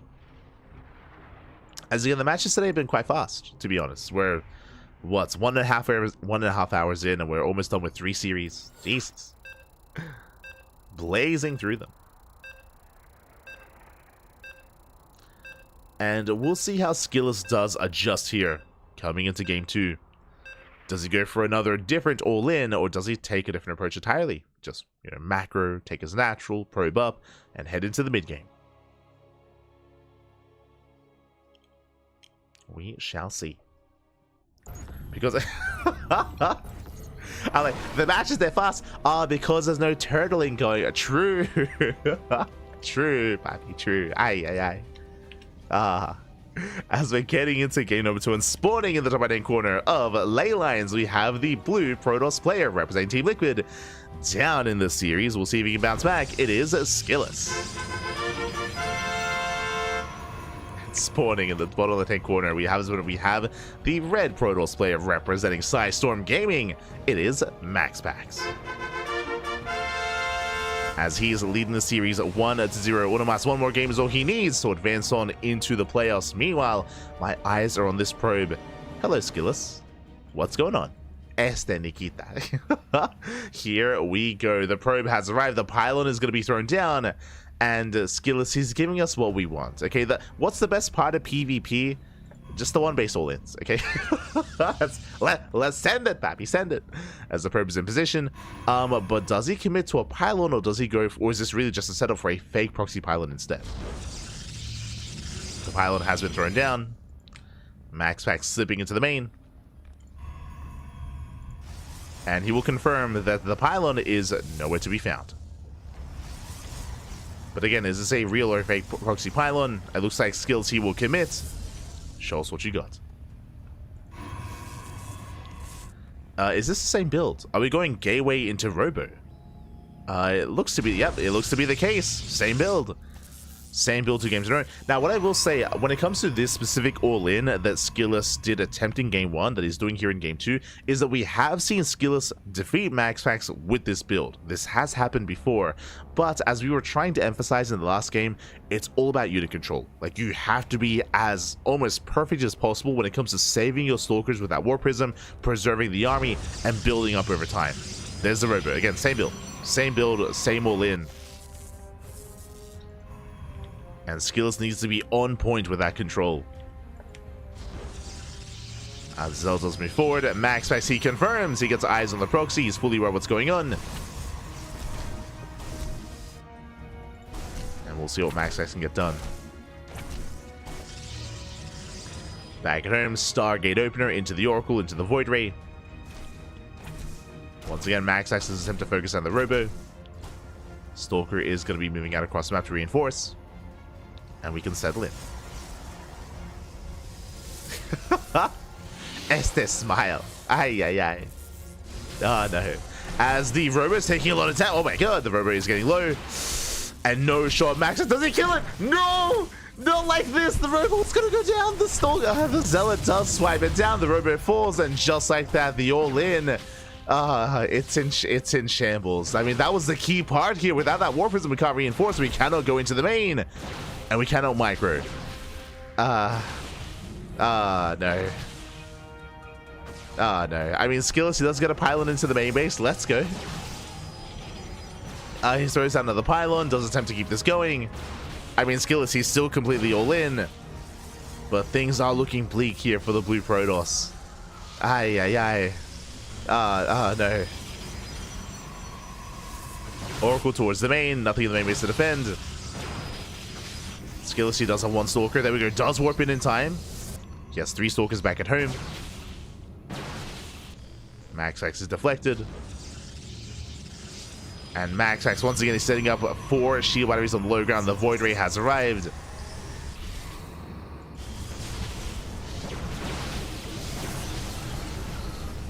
The Probe is a hero. True. And, I mean, SKillous, I mean, he has to commit. The pylon did complete, by the way. Adept shades into the main, or does warp in. Okay. Probe's under threat. Worker's going to be going down. Nice force fields. And MaxPax, he looks down the army. Does attempt to look it down. Gets 1 Stalker. Up, gets 2. 2 Stalkers go down. The army is pinned. He gets 3. This is just too much. Getting 4 Stalkers as well. Too many losses too quickly. GG gets called, and MaxPax, he will take the series 2-0, advancing on to the playoffs. GG. GG, well played. An unfortunate turn of events there for SKillous as he attempted to go for the same build 2 games in a row, went for the gateway into Robo, 1 base all in with the proxy. Unfortunately, he was found immediately, and at MaxPax, he was so fast, so quick to dive on that Robo to focus it down. Once the Robo fell, that was game. That was game then and there. Like, there was no really coming back from that position. There was maybe potential with the pylon in the main base to get some economic damage, but even then, it was a big if, and just hoping that MaxPax wouldn't notice and wouldn't be ready for it. Regardless, GG. GG, well played. Congratulations, MaxPax does advance on. And the question becomes, who was the first player eliminated from the tournament? From Group C. Who is it going to be? We have 2 matches left. Exclamation mark B in the chat if you guys want to have a look at the back yourselves. As we switch our scenes over and we embrace the group. Here we go. Up next is the elimination match. One of these 2 Zerg players is out of the tournament. Either SHIN or Solar. And this could go either way. For a very long time, Solar, he was known for his ZVZ. He was known for being the Serral Slayer. His ZVZ was impeccable. But amongst the Koreans, they're all animals. They're all chaotic. They're all very, very aggressive. and this is going to be a hard one to call. I'm hoping for an ace match. We've had a lot of 2-0s. We've had a lot of 2-0s today. I'm hoping for, at some point, a back and forth. We'll see. We'll see what happens between Solar and SHIN. As a reminder, the winner moves on to face off against SKillous. SKillous, he may have gone down to MaxPax, but SKillous has a chance, a second chance here, to make it into the playoffs. So SKillous, he has a little bit of downtime. He has time to rest, to recover, to get some snacks, get some food, to get ready here for his next PVC. For now, we're going to be going on a short break as Solar and SHIN conduct their vetoes, and when we come back, we will have that ZVZ. See you soon. Oh, see you soon.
And welcome back, everyone. Welcome back to the elimination match of the LiuLi Cup 2024 Grand Finals Group C. We are here to determine the first player out of Group C, out of the tournament. Here we go. We have our ZVZ ahead of us, and spawning in the bottom left-hand corner of Frostline, we have the South Korean Zerg player, the Blue Zerg for Team Falcons. It is Solar. And spawning in the top right-hand corner, we have his opponent. We have the other South Korean Zerg player, the Red Zerg, representing Gaiman Gladiators. It is SHIN. And if you're in the chat, best of luck, because Gamba is time. It's Gamba time. Predictions are open. Place your bets on who you think will take the series. Best of luck in the chat, as predictions are open for the next couple of minutes, and I'm not envious of this one here. I feel like in the previous matches there were some favorite players, and again we had a lot of 2-0s as a result of that, but here in this ZVZ I can definitely see this going either way, more so than the other matches.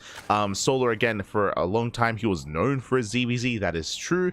That was especially into consideration, that was taking into consideration his ZVZ against European Zerg players. Here in Korea, they're all animals, they're all aggressive, they're all in each other's faces. This could go either way. Oh boy. And again, it also shows how brutal this tournament is. To see either SHIN or Solar go down in the group stage is brutal. Definitely, it is going to be brutal. But alas, there's only enough room for one of these two to advance on into the decider match. For now, standard openers. For now, hatch gas pool. Everything is looking normal for the time being, and it's all about getting eyes on the third base timing, on whether or not either player skips their Bailey nest, and when they cut workers. These two players, they are so keen, so willing to just cut worker production, go for a Link Flood, go for an early Evo Chamber into +1 Carapace, go for an early Roach Warren into a Roach Rush. They're so quick to be decisive in such a way. It can be hard to keep up. Can be hard, can be difficult. Let's go. Yeah. They are. We like them. They're all animals. Oh, no. The thing is, like, the European Zerg players in ZVZ, they're also animals, but they pretend not to be. Like, they... they're pretending. They're trying to be something they're not. And that's why they struggle. SMH my head. Shaking my head. But now we're settling in. Bailey Nest has been thrown out. Bailey Nest for Shin. Bailey Nest for Solar as well. No one is cutting any corners. Third bases are on the way. So far, we are keeping up.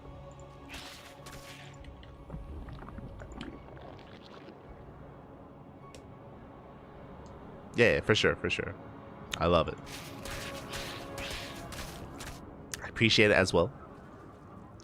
As we have an extra wave of Lings here from the side of Shin. Just 6 though. Just 6 Lings. Enough to gain map control, enough to be secure.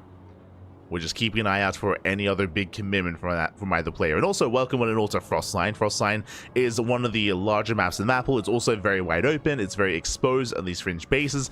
It can be very difficult to settle into Roach v Roach on this map. Roach 1 is going to be thrown down earlier on here for Solar. Meanwhile, Shin is yet to commit. He has yet to throw down his tech. Still just running up instead. Lings, they do slip in the main. Shin making sure there's no hidden Evo Chamber, no extra gases, no fast layer, and does get eyes on the Roach Warren. Throws down his own Roach Warren as well. Gases are being taken. So far, so good. Things are being active. Oh! As again, Shin just testing the waters. Not quite committing. There we go. He's got his own Bailings on the way. They rally towards the third. As he almost gets caught out. Oh! Saves the Bailing. Both players still droning up. Just squeezing out a couple of Lings, a couple of Bailings here and there. Roach production has begun for Solar. And do you see what I see? No lair. No lair for Solar. Bailings, they waddle in. Oh! Ooh. Bailings, they crash in. Not the best connections here for Shin. Shin is getting shut down, but there's no more Bailings. Solar, he's exposed. The queens are going to be going down. Mass around. Bailing does roll in to defend. One queen falls. Second queen as well. And Solar, he's going all in. What I'm referring to, no lair. There's no lair in the main, no lair in the natural. There is no Roach speed. Just purely Roaches are moving out. Solar does make a wave of drones, though. Meanwhile, Shin working on his own lair on his own tech. Shin confirms. Lack of lair. Solar, he is pushing. Does move out across the map, but Solar throws out an Evo Chamber. It looks like Solar is only posturing. He's not committing. Again, this is a big part of ZVZ, is that Solar, he's showing his army to these overlords, but I'm not so certain he's actually going to commit into the bases. Lings, they will though. Lings, they sip into the main. Roaches pull away. Only the Lings harass. And throughout all of this, Solar, he's been droning. He's been droning up back at home. So Solar takes an economic lead, but Roach speed is going to be a big timing here for Shin. There's going to be a time where he has speed and +1, and Solar does not. Solar just now starting +1. Likewise, his lair isn't on either. So Shin is ahead in tech. So he's down in workers, ahead in tech. And Shin is aware. If you remember, before the attack from Solar, Shin, he saw the lack of lair. He did scout. Checking the gases. Checking the saturation. Shin, he's massing up more Roaches. You can see here, Solar, he's up 10 drones, and Shin, he's intentionally not making any extra workers. He's not making more drones. And we're getting ready for the move out. And Shin, he is committed. As he sends everything across the map. Solar is aware. He does see this with the Overlords. He's massing up his own Roaches. But again, Solar is going to be down in upgrades, as +1 will finish just in time for the push. Same with road speed. Solar, can he hold on? As SHIN is pretty all in. Again, he's down 10 workers, down in economy. Diving in the army. Files they will. Ooh, not quite connect. And they graze the army towards the end. SHIN focusing on the Ravagers. Does get behind the army. Ravagers are falling. But with the defense's advantage, Solar, he's going to be able to hold on. Or is he? Is it enough? Again, better CranKy for SHIN. Gets the Pseudos around. Breaks through the defensive line. Roaches are falling left and right. And SHIN, it looks like he has done it. He has broken the back of Solar. Takes down the Roaches, took down the Queens. Reinforcements have arrived that much faster for SHIN. And Solar shouldn't be able to keep up. GG gets called, and SHIN takes game number 1. Whew. GG. SHIN does take a lead in the series. Again, as Solar, he intentionally was delaying his tech. He was being greedy. He was droning up. Solar, he droned up to 68 or 69. He had a 10 worker advantage on SHIN. And SHIN, his advantage, of course, was his upgrades. His upgrades, his tech. Made full use of it. Was aware of his advantage. And just went for the kill. GG. GG, well played. And we'll see if Solar can bounce back and force the ace match, or if it all ends here and now in favor of SHIN, as the next game is going to be on Ultra Love. Is going to be up next. I would say maybe a decisive moment there for SHIN actually was probably the scout in the main.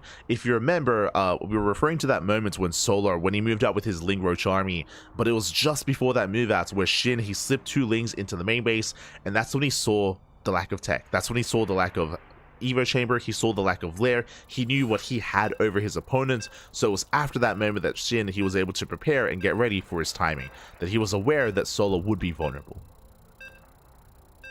So that was a crucial moment for SHIN, just scouting and recognizing what he had over his opponent. And with that, we're now getting into game number 2. We're going to be loading into Ultra Love.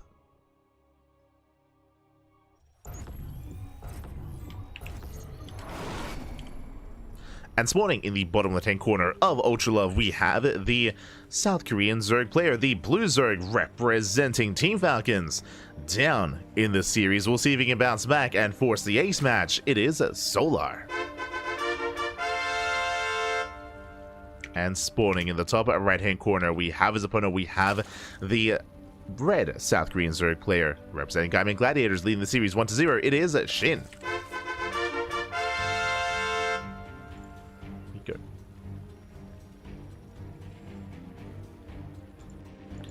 Here we go. Shema, papi, Shema. ¿Qué tal? ¿Cómo estás? Good to see you.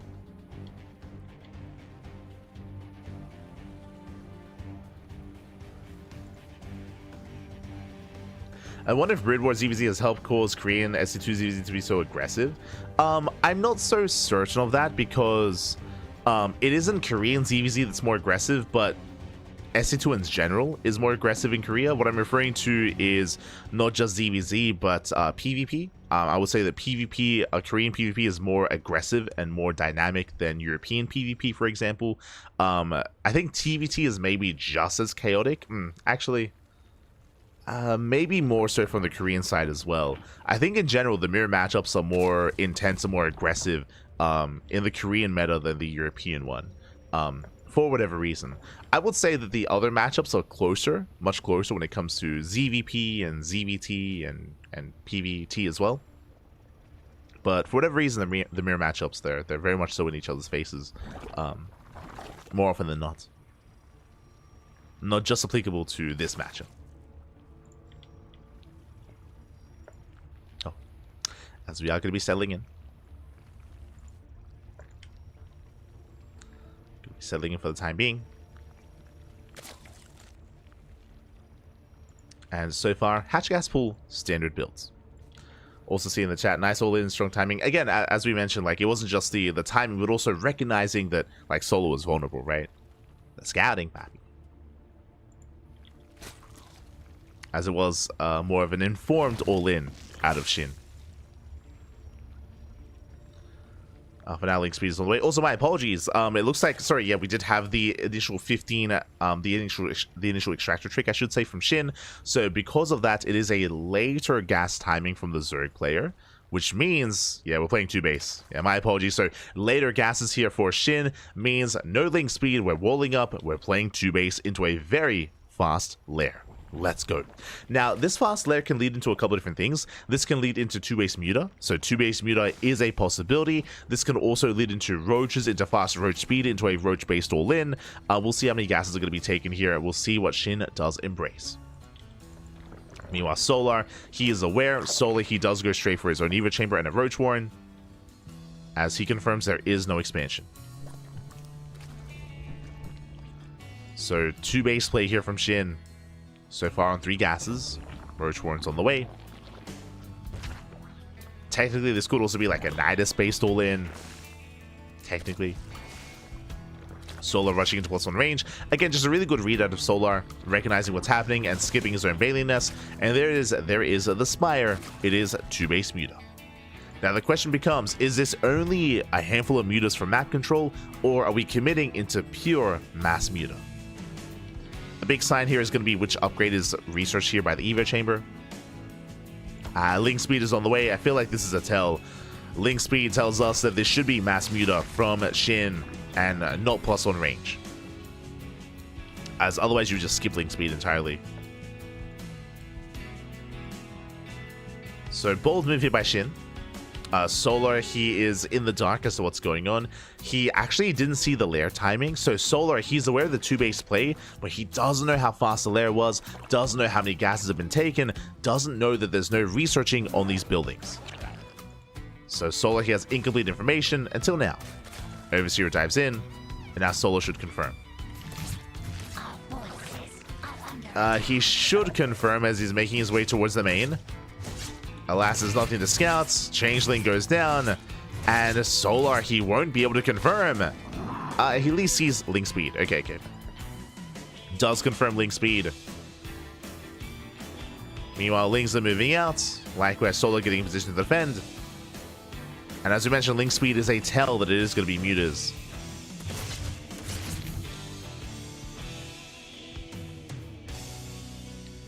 As Solar, for example, doesn't have link speed, right? There's no need for it. So far, just securing himself with the queens, sorry, with roaches. Overseer confirms the mutas. Spores are on the way. Hydrogen on the way as well for Solar. This is a later reaction, later response. Overlords are going to be hunted down. Overseers as well. SHIN has gained map control. And Solar, he is going to be stuck at home. We'll see if he can keep up.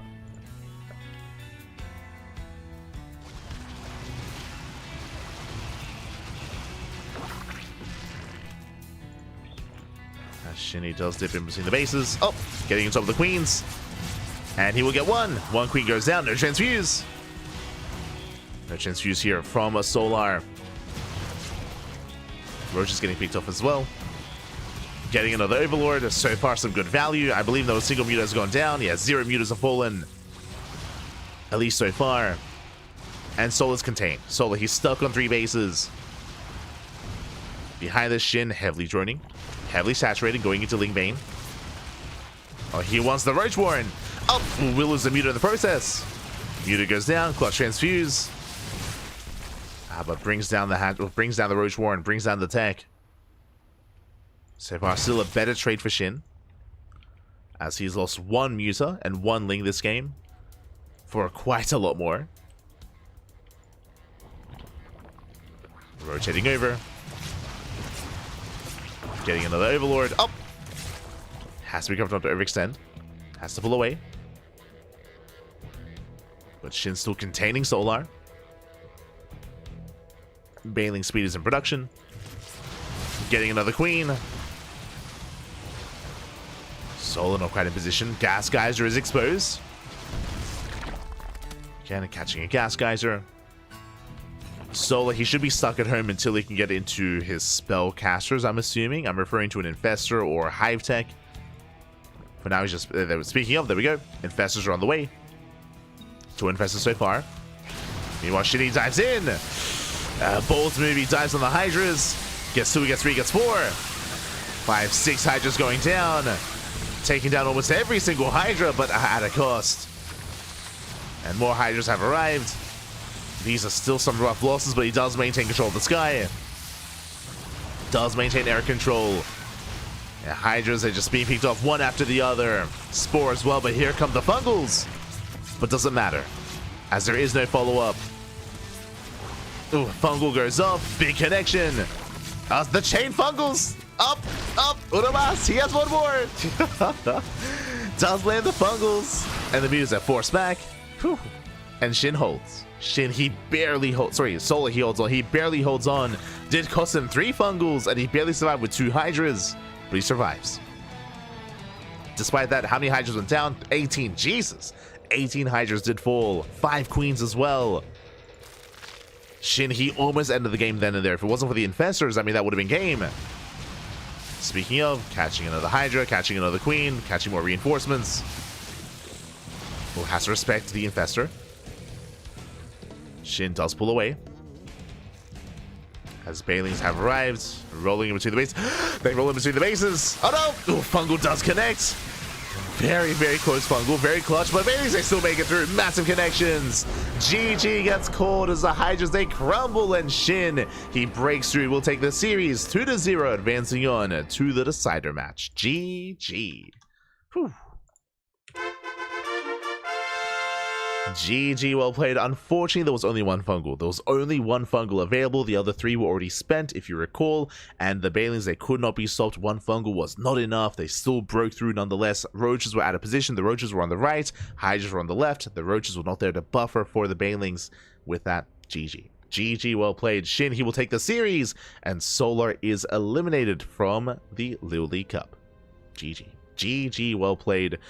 Ooh, again, an unfortunate showing here from Solar, as he is one of the better known players out there. Of course, there's a legacy behind him, but he is knocked out here in the group stage. As we mentioned, during the holiday season, Solar has been taking a bit of a step back, enjoying the holidays and of course spending time with his family as well. Alas, Solar is going to be eliminated here, and now we have our next match. We have the decider match. Up next is going to be a ZVP between Shin and SKillous. Let's go. Let us go. Hold on, we have the updates.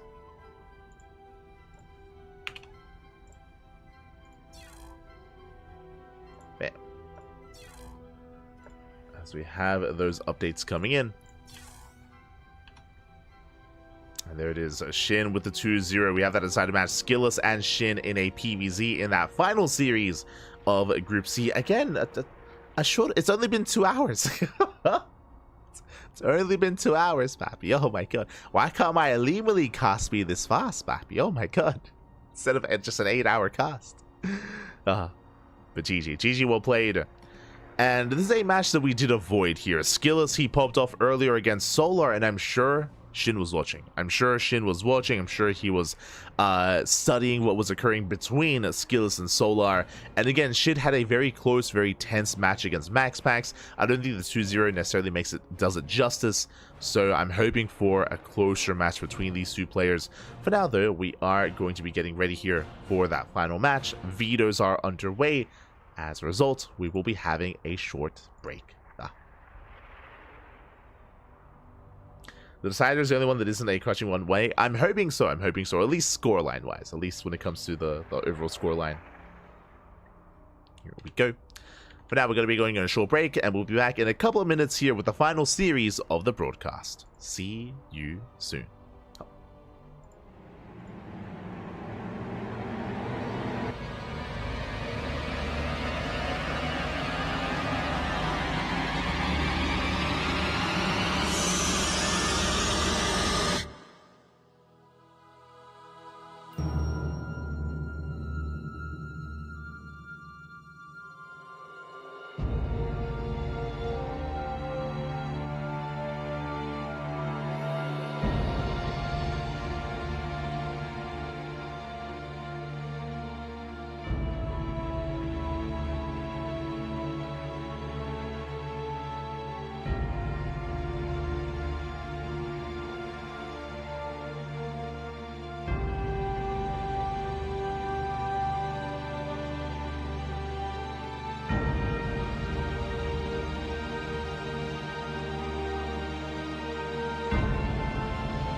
And welcome back, everyone. Welcome back to the decider match, the final series of the LiuLi Cup 2024 Grand Finals Group C. We already have MaxPax making it through in first place.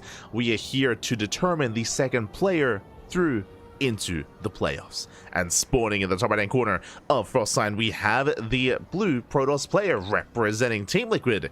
It is SKillous. And spawning in the bottom left-hand corner, we have his opponents. We have the red Zerg player representing CranKy Gladiators. It is SHIN. And if you're in the chat, predictions are open. Place your bets on who you think will take the series. Best of luck in the chat. SKillous again has been on fire as of late, defeating Solar time and time again, defeating Rogue as well. SKillous, he has been popping off in the PvC matchup as of late. He has been intentionally focusing and improving this matchup.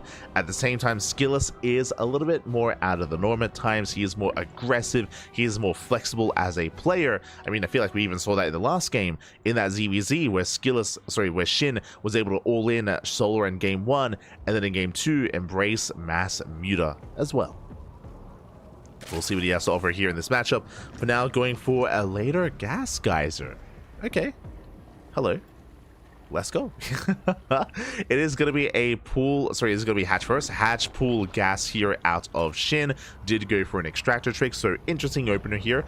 As a result, link speed is going to be delayed. It's going to be a little bit later for SHIN, but it does mean that he will have access to slightly earlier links. I'm curious what the plan is going to be. I'm curious how he does play this out. Likewise, the hatchery is going to be a little bit earlier. Won't be disrupted by the probe. We go. Also, I myself am torn. I'll be honest, I did want both SKillous and SHIN to advance on. I think, if I recall correctly, I think that was both mine and Yaku's predictions, as we did host predictions during the podcast for the LiuLi Cup for the group stage. I think we were both lockstep when it comes to SHIN and SKillous making it through out of the group stage into the playoffs. But last, only one will make it through. Feels bad, man. Feels bad.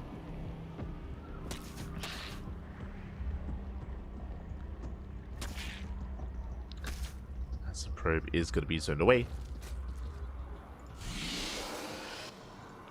Back at home, going to be a Stargate opener out of SKillous. And SHIN takes the third.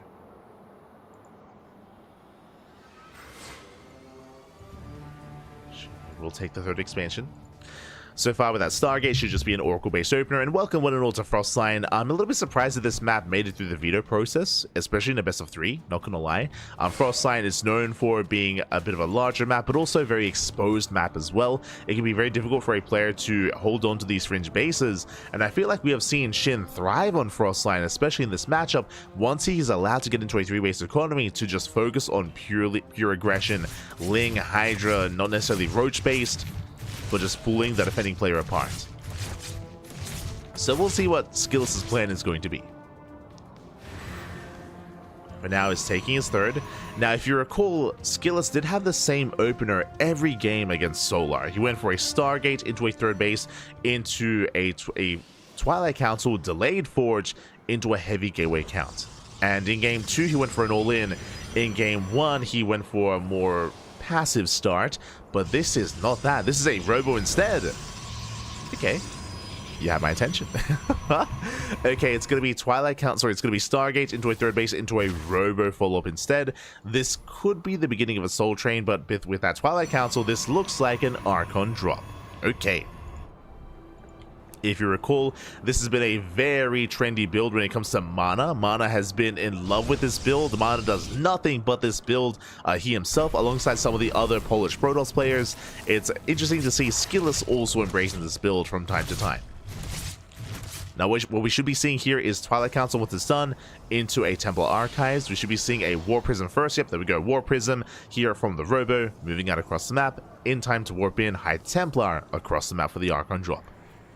There's Twilight Council, yep, into Templar Archives, into Archon drop, as we mentioned.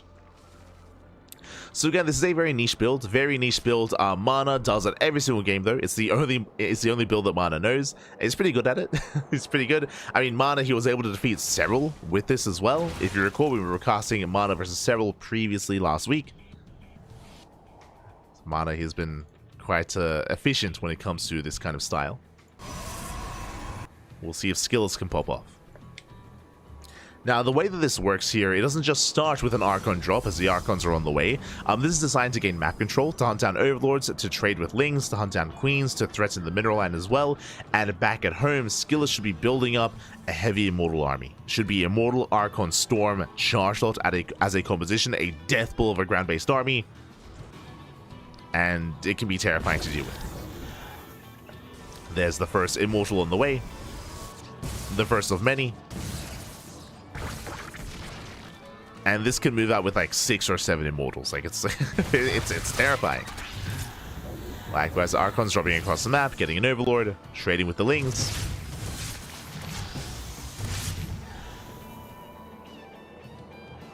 So far, so good. Likewise, Charge on the way back at home. Again, Charge or Archon Immortal. Storm should be later. And SHIN here responds with a Spire. This is a risky maneuver. This is very risky. We'll get into it as the drop comes in towards the 4th base. Shouldn't force a cancel, getting a lot of damage, but there are Roaches to defend. Stasis baited out, and the Archons are forced back despite that trading with the Roaches. He gets 1, he gets 2. 2 Roaches going down. Oh, getting almost a 3rd. Not quite. There we go, 3rd Roach falls. And the Archons are forced back. Oh god, no! Bit of miscontrol out of SKillous. He got too excited and 1 Archon falls. That should not have happened. And that is going to make the push significantly weaker. Now, what I was about to say here is that the Spire play is very risky because Mutas, they can shut down the Prism and there are no Stalkers. There's a reason why Spire play can work as a response because there is no Blink, there are no Stalkers, there are no there's no Phoenixes, I should say. So unscouted Mutas can pop off and just pull the Protoss player apart. In saying that though, no Scout, but we do have a safety Phoenix on the way. Storm is in production, and typically a Protoss player that's going for this build can actually move out as the Mutas spawn in, and then defensively the Mutas, they do nothing. Like, if SKillous were to move out with 4 Archons with his ground army here and now, then SKillous could just topple over. Sorry, SHIN could just topple over. Revelation pops off. SKillous, he has not got an eyes on the tech yet, but he has eyes on the X, which are about to morph in, and he will spot these Mutas. Oracle harasses the expansion. Mutas, they pop out. If SKillous is paying attention, he will notice. More Phoenixes are on the way. Cannon, shield barriers, he knows. And again, Mutas are a very common response here to the Archon drop. And again, this main army is muta proof.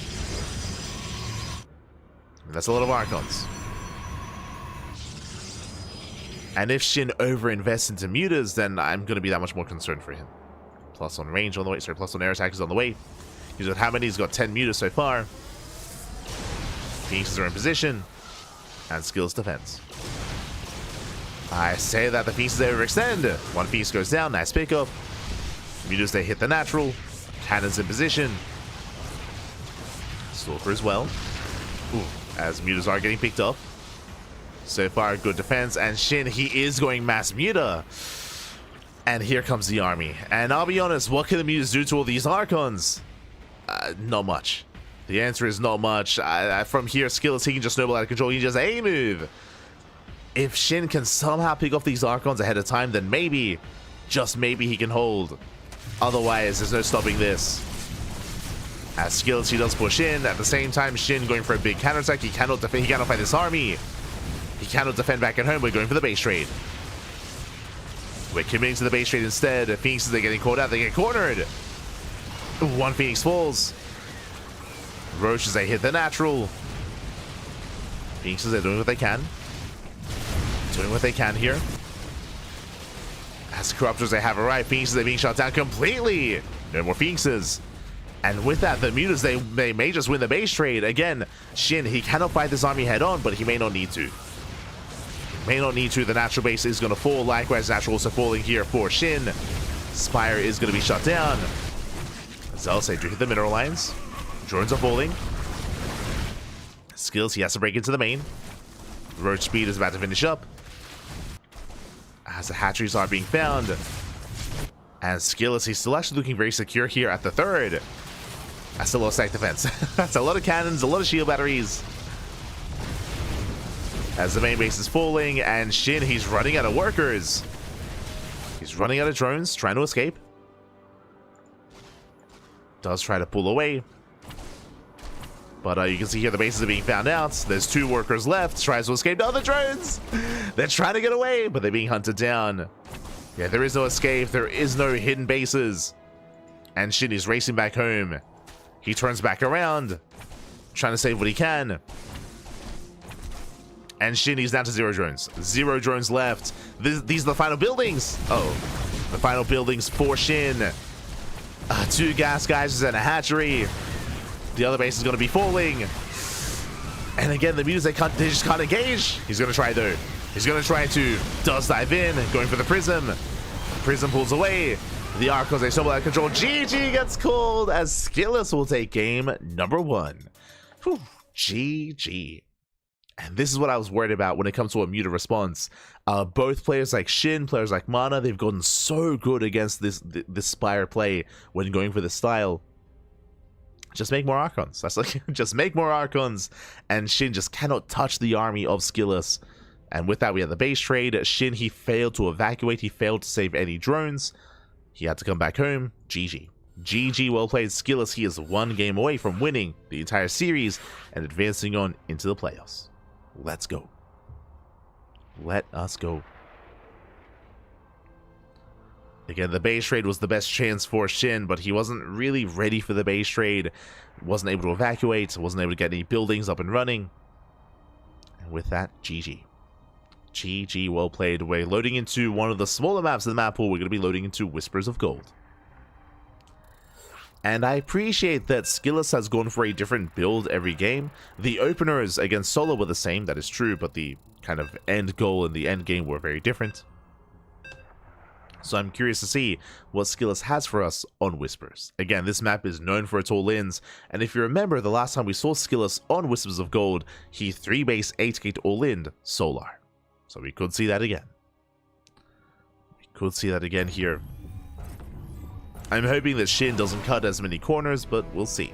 As spawning in the bottom right-hand corner of Whispers of Gold, we have the blue Protoss player representing Team Liquid, leading the series 1-0, 1 game away from making it through into the playoffs and winning the match. It is SKillous.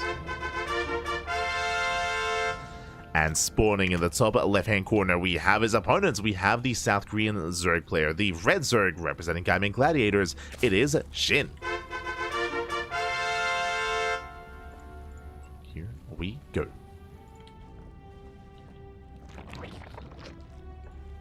As SHIN is going to be opening up with the initial 15 hatch.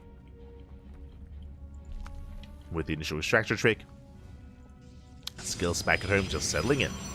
Now, as a reminder, it isn't just that against Solar, SKillous went for a 3-base all-in and just won the game. If you remember, Solar, he had skipped his Roach Warren. He had skipped his Roach Warren. He was going purely laying Hydra. That is why Solar was vulnerable to an all-in, and that is why SKillous did snowball out of control. Here, we'll see if SHIN does the same. We'll see if he also skips his Roach Warren. He shouldn't on Whispers of Gold, but it's possible. It is possible. As again, aggression is favored on this map. And we'll see who's aggressive.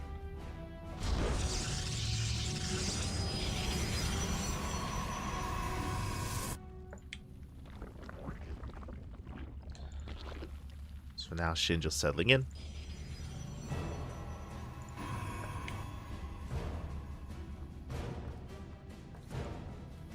He's going to be settling in. Going for his hatch gas pull. Soon to be going for his 3rd base. And yeah, coming into this group, I was hoping that at least one Zerg player could make it through, but now I'm not so certain. I'll be honest. Like SKillous, he's been on that grind. He's been improving a lot. And he's been looking terrifying here tonight. Terrifying. And personally, I just appreciate that he has been mixing up his builds overall. Like, even last game, I was a little bit surprised to see him going for the Archon drop just because it's been very rare to see other players embrace it. Again, outside of, like, the Polish Protosses or Creator. Oh, the balance! The spray! Oh no, SKillous, calm down. Calm down. Throws down the scales. Meanwhile, we do have the Stargate opener here from SKillous. Going for the Oracle. I didn't know that was a spray. That's cute. That's Ay, ay, ay.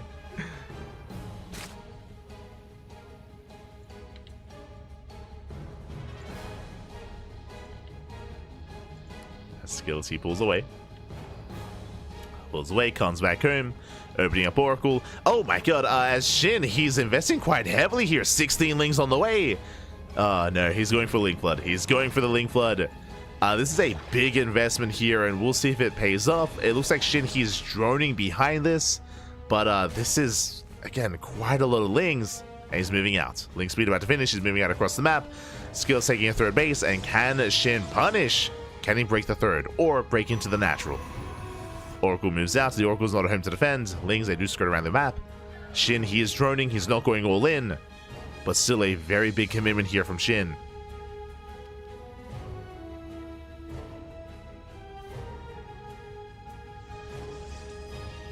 So we go. SHIN does hit the third. So far going for the expansion. Gets a full surround. The Oracle's out of position. And he should force a cancel. Massive pickup. Third base, it is going to go down. And with that SKillous, he's stuck on 2 bases. He's going to be stuck on 2. SHIN happily droning. Defends against the Oracle. Spores are on the way. SHIN looking good. Finally, SHIN, he takes a lead. Does take a lead. SKillous getting surrounded. Losing an Adept. Behind this, going to be a Blink-based opener. This is the build that he had gone for, or the initial opener he had gone for against Solar, going for a Twilight Council without any forges. Gateways are being thrown down. But to be able to get into a 3-base all-in, he needs a third base. And third base was heavily delayed. So SKillous, where do we go from here? Does he throw down forges, or does he throw down a wall of gateways? Here's going to be a tough decision.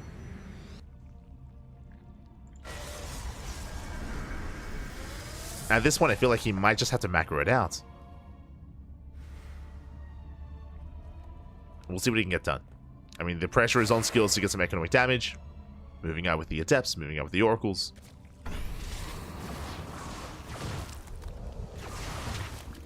Oh. Takes down some of the tumors. Extra gateways are on the way. Getting up to 6. 6 gates so far. Shades into the middle line. Drone's going to be going down. He gets 4, he gets 5, he gets 6. 6, 7 drones falling. The Oracles, they get away. Just barely. Oh. Getting 7 drones. Does recall back home. And just like that, SKillous, he is back in this. And I'm waiting for another gateway.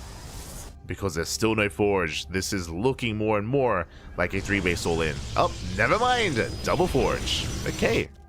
Interesting. Now this we saw in game 1 against Solar on Amygdala, where he's going double forge. This is going to be leading into charge, into 1-1 upgrades, into a 4th base.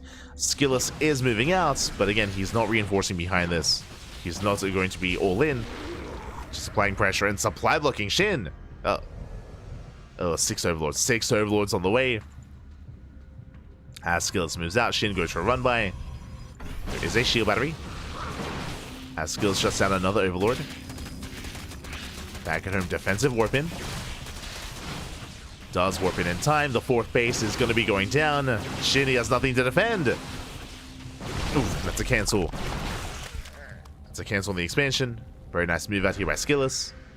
He pulls away. SHIN, despite the good start, is struggling here in the follow-up. Losing workers, losing bases. Stuck on 3. Once again, SKillous, he rotates. He wants that 4th base. He wants it. He's going to get it. Gonna get it as well. Oof. Forcing another cancel. And SHIN himself is being forced into a pseudo all-in. He's investing into upgrades, don't get me wrong. He's going Roach Hydra. But he doesn't really have much of an economy. He's stuck on 66 workers. 66 even. Charge on the way, 1-1, Robo into Temple Archives, into Archons, Immortals, Storm. Again, the same setup that we saw from SKillous in game 1. Against Solar, I mean. SKillous moving out. Maintaining map control. There's barely any creep. There's one active tumor. I guess two, technically. The other one's further back. Queens are exposed. He wants... Oh! Gets into the middle line. Going for the base. But what does he want? He wants a little bit of everything. A little bit indecisive. SKillous being forced back. The problem is there were too many options. He could get queens. He could get drones. Could get the base. He could get it all. Got none of it in the end. Shin, he's holding. He's holding on, trying to catch out the army. SKillous does blink away. And Shin, as you can see here, he does have a fourth, but he hasn't been droning. He's just transferring over. Shin just sticking with 66 workers, looking to max out, but he is taking into the infestation pit. This tells us Hive Tech. But still very committed. As Shin is about to max out. And Storm is not ready. Uh-oh. And Storm is barely not ready. Shin, he might have enough to break through. Takes down the gateway, going for the second as well. Both gateways do fall. Threatening with the Storm. Storm is outdone. Yeah, this time SKillous did not forget. Storm is ready. And the Hydras have to respect it. There's two more Storms left. Ooh, a bit of a premature Storm there. There's one Storm remaining. And you don't want to waste it. A better connection. And much better Storm towards the end. At the same time, Zelarama here towards the natural. Warp in here towards the third. Shin getting torn apart. Drones are going down. And Shin is going to be forced back. As Shinny cannot engage. Losing queens, losing drones. As Shinny turns around. He cannot break SKillous. It's not going to happen. As SKillous, he's banking on more High Templar, more Storm. Did have the NG overcharge, cashing out the Ravagers. The Vials. Ooh. They graze the army. Storm's popping up. He gets one, he gets two. Storms, they connect. SKillous being forced back. Shin catching up some Stalkers. Reset the High Templar count. Not bad. Does reset the High Templar. More stasis going up. Oof, catching out the army. And SKillous just trading as efficiently as possible. He comes in for the surround. Collapsing on the Hydras. These are rough losses here for Shin. Losing out all the Hydras. Everything's just going to go down. Can clean up the army. Stasis runs out. Picking up the roaches. And Shinny just can't escape. Up, maybe with the Hydras. We're waiting for the blink. Up, up. But now just focusing across the map instead. Just harassing with Zealots. He just commits. He just moves in. Nice run by though by Shin. Does get into the mineral line. Gets 7 probes. Nah, but it may not matter. Yeah, across the map, Shinny's in trouble. Barely holding on. Hydra's being targeted down. Reinforcements trickling in. As 24 drone kills here at the third. Ay, ay, ay. And we're not going to see an ace match here tonight. It's not going to happen. SKillous, he has done it. He's broken the back. Takes up, does target down the plates. Let's go.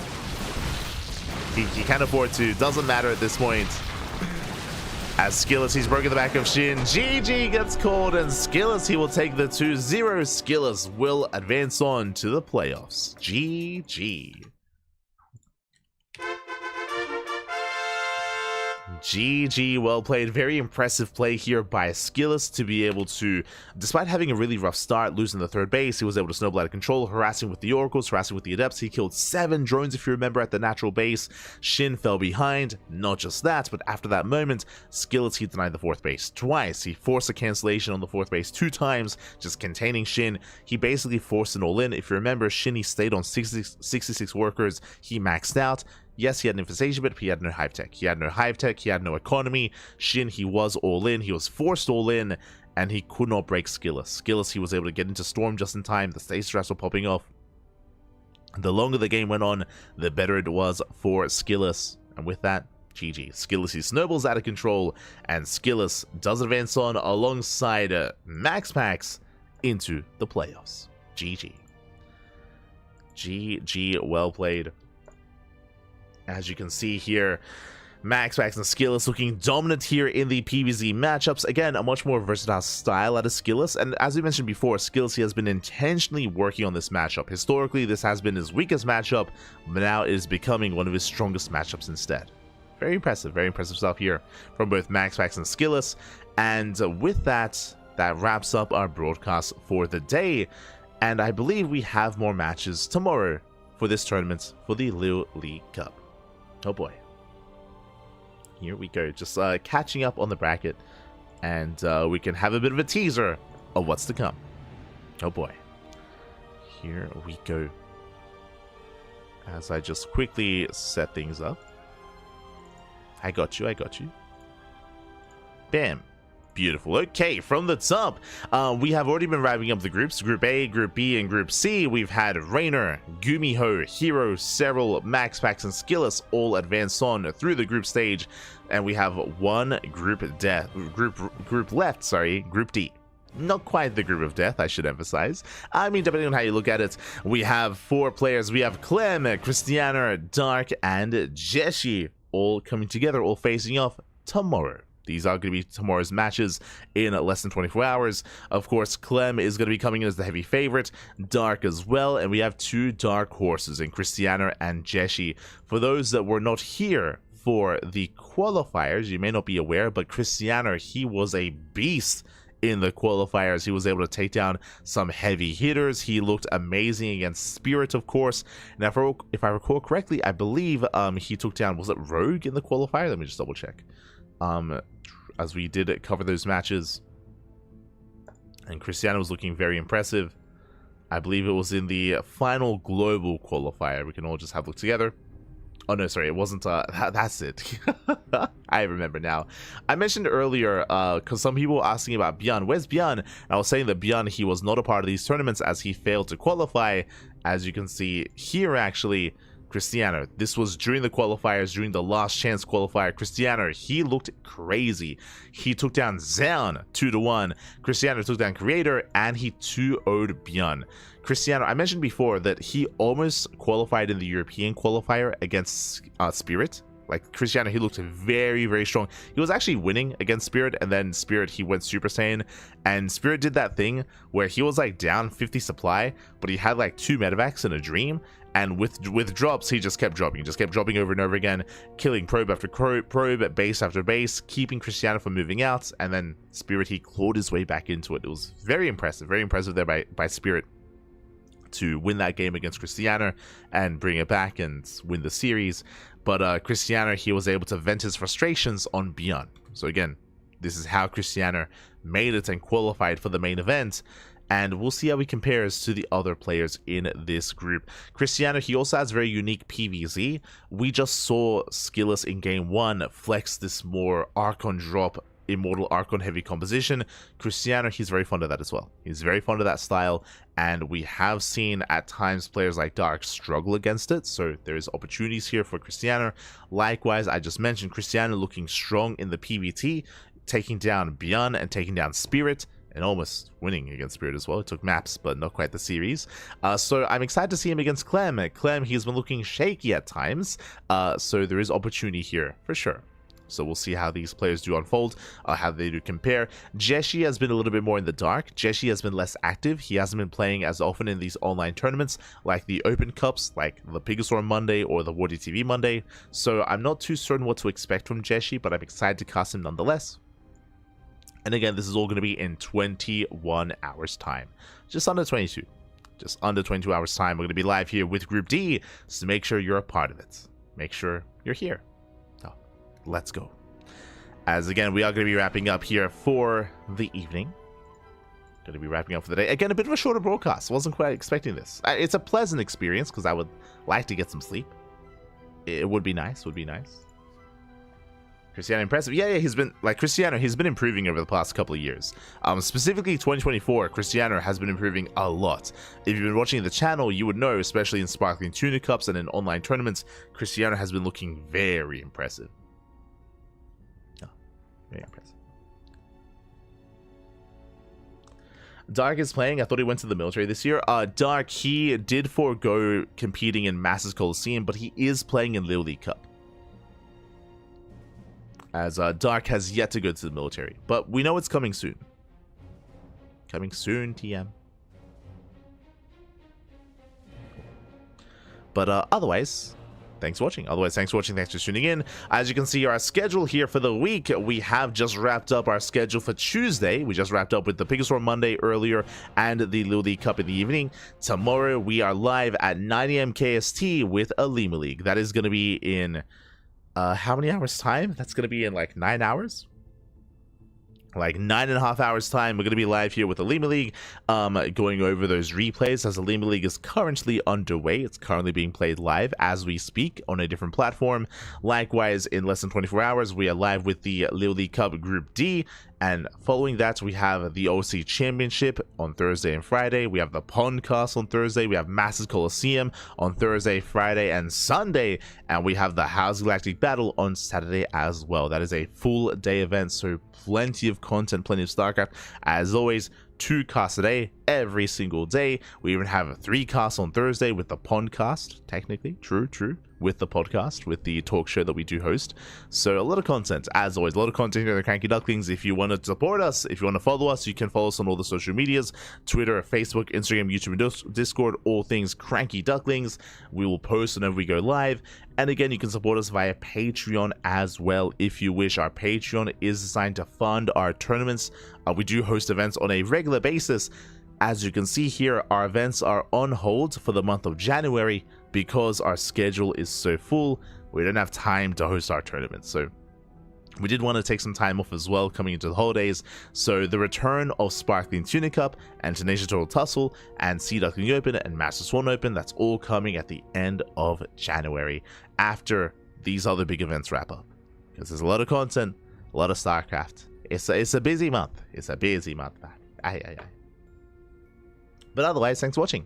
Thanks for tuning in. And again, we're going to be back tomorrow with a Lima League and LiuLi Cup Group B. Sorry, Group D. With that, thanks for watching. We'll see you guys next time. Ciao, papi, ciao. See you next time. Hasta luego.